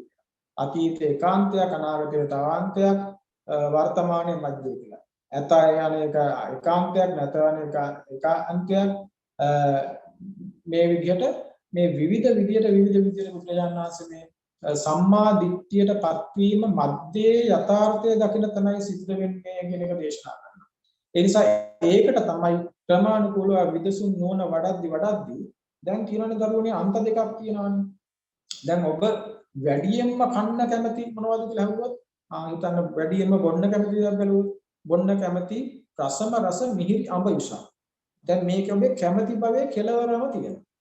ඊළඟ අකමැතිම දෙයක් බැලුවොත් එහෙම ඒකේ අකමැති මේකේ කෙලවරේ තියෙනවා කියන්නේ කසාය යුෂ. දැන් මේක අන්ත දෙක. ඒතර මේ කැමැති භව අකමැති භව සකස් වුනේ කොහොමද? කැමැති භවයි අකමැති භවයි සකස් වුනේ එකකට එකක් සාපේක්ෂව. ඒ එකකට එකක් සාපේක්ෂව මේක මේ කසාය දිවිච් එකක්වත් අඹ යුෂයේ තිබ්බ එකක්වත් නෙමෙයි. ඒක සංකප්ප රාගෝ පුරුෂස්ස කාමෝ සංකල්ප පුරුෂ එක එක්කෙනාගේ සංකල්පිත රාගයට අනුව මේ දෙක සැකසিলা. සමහරු තිත්තට කැමති එකකුත් ඉන්න පුළුවන්. මේ ලෝකෙ තිත්ත කියලා එකකුත් නැහැ, පරි රස කියලා එකකුත් නැහැ, රස කියලා එකකුත් නැහැ, තිත්ත කියලා එකකුත් නැහැ. ඒ හැම දෙයක්ම සාපේක්ෂව සම්මුති මට්ටමේ ගොඩ නැගිච්ච දේවල්. නමුත් සම්මුතිය තුළ එහෙම තියෙනවනේ. නමුත් හැබෑවටම බැලුවාම හැබෑවටම එහෙම එකක් නෑ, තියෙන සාපේක්ෂතාවයක් විතරයි.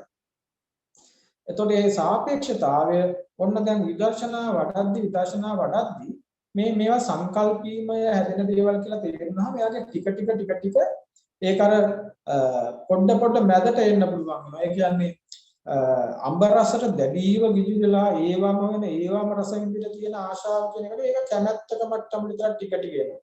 දැන් තිත්ත ඒවා බෙහෙත් කියලා නෙමෙයි. ඒක ඉතින් ඒක අප්‍රියම අමනාපම එපාම කරපුවා නෙමෙයි. ඒකත් සාමාන්‍ය මට්ටමට ඉතින් විවුව එච්චරයි වගේ තරකට මේක මෙහෙම ඇවිල්ලා එයාට ඒක ආහාරයක් විතරයි මට්ටමට එන ස්වභාවයක් තියෙනවා. ඊට පස්සේ ඒක කය පවත්වන්න ගන්න ආහාරයක් විතරයි.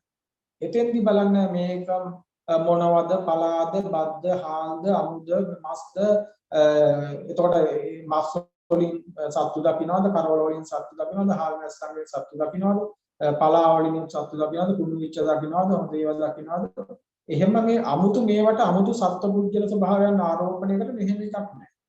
ඒ මට්ටමට එනකොට යම්කිසි ඒ කැමැතිම දේ අකමැති දේ අතර මිනිස්සුගේ අන්තමට කය පවත්ත ගන්න තියෙන කය නොවැටි තියාගන්න මේ උදෙසා ගන්න පානීය කරන පැන් ටිකක් සහ ආහාරට ගන්න කැම ටිකක් විතරයි. ඒතකොට ඒ මට්ටමෙන් තමයි ආර්යයා තමන්ගේ ආහාර පිළිබඳව සැලකීමක් වෙන්නේ. එතනින් එහාට සාපේක්ෂත්වය තුල ඉන්නකම් එයාට ඕන තරම් ඒක ඇතුලේ දේවල් දකින්න, පෙනෙන්න, බලන්න තියෙනවා. ඒ නිසා මෙන්න මේ ද්විත්වය තුලින් ද්වතාවෙන් අන්ත දෙකෙන් මිදි යන තැනම යා සම්මා දිට්ඨිකයි කියලා බුදුරජාණන් වහන්සේ දේශනා කරනවා. ඒ නිසා ඒකදී වැඩියෙන්ම දේශනා කරන්නේ මේ අන්ත දෙකෙන් මිදෙන තැන ස්පර්ශ ඒකාන්තයක්, ස්පර්ශ සමුදය ඒකාන්තයක්, ස්පර්ශ නිරෝධය මදයි කියලා. ඒ වගේම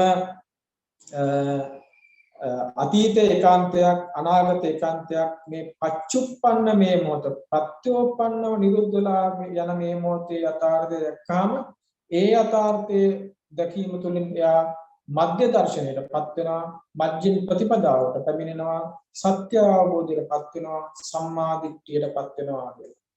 එතකොට එහෙම සම්මා දිට්ඨියටපත් වෙනකොටම එයාට මේ ලෝකේ තියෙන සියලු අන්ත වලින් නිදහස් වෙනවා. සියලු දෘෂ්ටි වලින් නිදහස් වෙනවා. අන්තවාදී භවෙන් නිදහස් වෙනවා. ඊට පස්සේ එයා මම ඉන්නවද? මමද ආවේ? අතීතයේ මම කොහොමද? අනාගතයේ මම කොහොමද? මම කරපු පවවල විපාකද මම විපාකමද මම ගෙවන්නේ? මං අනාගතයට යනවද? මට සසරක් තියෙනවද? මට සසරක් නැද්ද? මම කියලා කෙනෙක් ඉන්නවද? බුදු කෙනෙක් හිටියද? බුදුවරු ඉපදුනේ කොහෙද? පිරිනිවන් පාය කොහෙද? ලංකාවේද ඉන්දියාවේද? නැත්තම් සීල් රකින්න අය ඉන්නවද? සීල් බිඳින අය ඉන්නවද? එහෙම අය නැද්ද? බුදුආම ඇත්තද බොරුද? මේ කිසිවක් හොයන්න අවශ්‍යතාවයක් නැහැ. එයාට මේ සත්‍ය දර්ශනය විතරක් එයාටපත් වෙනවා. මේ සියල්ල තුල මේ ලෝකයම පැවතින්නේ සාපේක්ෂත්වය තුල තියෙනකන් දොතාවයක් තුල, සාපේක්ෂත්වය තුල නිර්පේක්ෂත්වයටපත් වෙද්දී දොතාවයෙන් නිදහස් වෙලා යනවා. දොතාවයෙන් නිදහස් වෙනකොට මධ්‍යයට පැමිණෙනවා. මධ්‍යයට පැමිණෙද්දී සම්මා දිට්ඨියටපත් වෙනවා. සම්මා දිට්ඨියටපත් වෙනවා කියලා කියන්නේ මධ්‍යයට පැමිණලා මැදට පැනලා මැද ඉන්නවා කියන එක නෙමෙයි. නිර්පේක්ෂ වෙන්නේ මැද යථාර්ථය දකින්න තැන. මොකද්ද මේ මැද යථාර්ථය? මැද තමයි සලායතන අධ්‍යක්ීම් ඔස්සේ ඒෂණය තුල ඒ මොහොත තුල ගොඩනගෙන මගේ ලෝකයක් තමයි මං හදාගන්නේ. මං හදා ගන්නවා කියලා හිතන්නේ මගේ ලෝකය හැබෑවට මෙහෙම එකක් නෙමෙයි. ඒක ආයතන උදව්වන්ගෙන් හේතුප්‍රත්‍යයන්ගෙන් සකසන ස්කන්ධයක්. ඒක ඒ මොහොතේම විරුද්ධ වෙලා උදේ වෙලා වැය වෙන එක. ඒ වැය වෙන උදේ වෙන එකට මම තණ්හාවෙන් බැඳිලා මගේ ආත්මය කියලා හිතාගෙන ඕකට සාපේක්ෂතාවයක් දාගෙන ඕක දැන් අතීතයේ අය අනාගතයේ ඉන්න මම ඕවා දකින්න පුළුවන් ස්වභාවයක් උතන නෑ කියන යථාර්ථයට. ඒ යථාර්ථ දර්ශනයටපත් වෙනකොට එයා සම්මා දිට්ඨියටපත් වෙනවා. ඒ සම්මා දිට්ඨියටපත් වෙනකොට එයා සෝතාපන්න ආර්ය ශ්‍රාවකෙක් බවටපත් වෙනවා. ඒ සෝතාපන්න ආර්ය ශ්‍රාවකයාගේ සක්කාය දිට්ඨි විචිකිච්ඡා සීලබ්බත පරාමාස සියල්ලම දුර වෙලා ගිහිල්ලා ඒකේන නැවත නැවතත් මේ සසරට නැවත නොයන මට්ටමටම සුදුසුකම් ලබනවා. රහතන් වහන්සේ නමක් බවට පත් වීමේ මූල බීජය රෝපණය කරගන්නවා. ඒ ශක්තිය දරාගත් ස්වභාවයකටපත් වෙනවා. නැවතත් ඒ අවබෝධය ආපස්සට හැරෙන්නේ සසරෙන් මිදෙන තැනට පැමිණෙනවා. ඒ නැවතත් ඒ බිඳුණු ආත්ම සාපේක්ෂතාවය බිඳුණු සාපේක්ෂතාවය මොනම විදිහකටවත් නැවත අට ගන්න පුළුවන් වෙන්නේ නැහැ.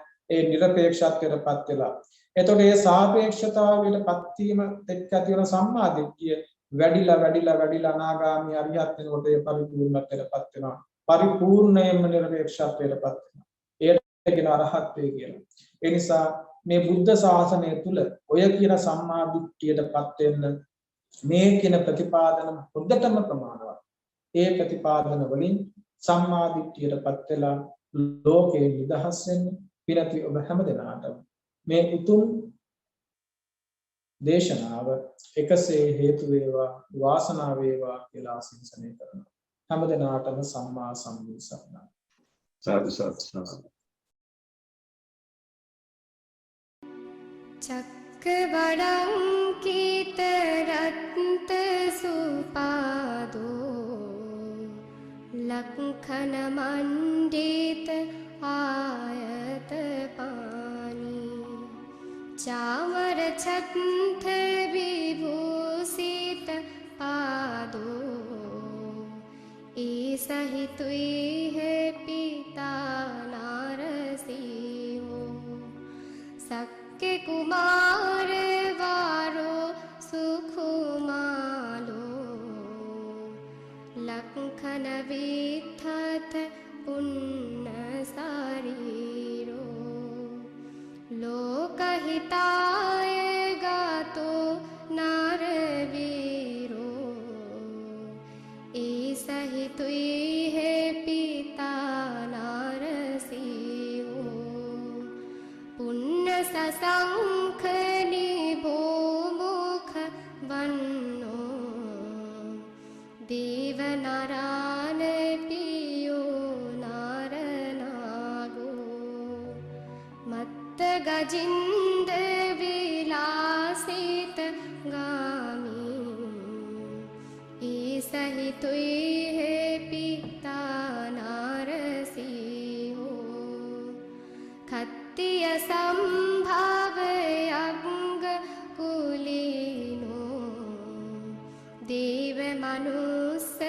पमासित पादो शील समाधि प्रतिष्ठित चित्तो ऐसहि तुई है पिता नारसिंहो आयतयुक्त सुसंठित नासो गोपमुखो अभिनील सुनेतो इंद्रधनु अभिनील भामुको ऐसहि तुई है पिता नारसिंहो भट्ट सुमट्ठ सुसंठित गीवो सिंह हलो निगराज शरीरो कंचन सुच्छ वियुत्थम वन्नो ऐसहि तुई है पिता नारसिंहो सीनित सुगंभीरा मंजु सुघोषो हिंदुलबंधु सुरत सुजीप हो विसति विसति सेत सुदंतो ऐसहि तुई है पिता नारसिंहो अंजन वन्न सुनील सुकेशो कंचन पट्ट विशुद्धलालाटो ओषधि पंडुरशुद्ध सुन्नो ऐसहि तुई है पिता नारसिंहो गच्छति नीलपथे विय चंदो तारगणा परिविठितरूपो सावकमञ्जे गातो सामु निन्दो ऐसहि तुई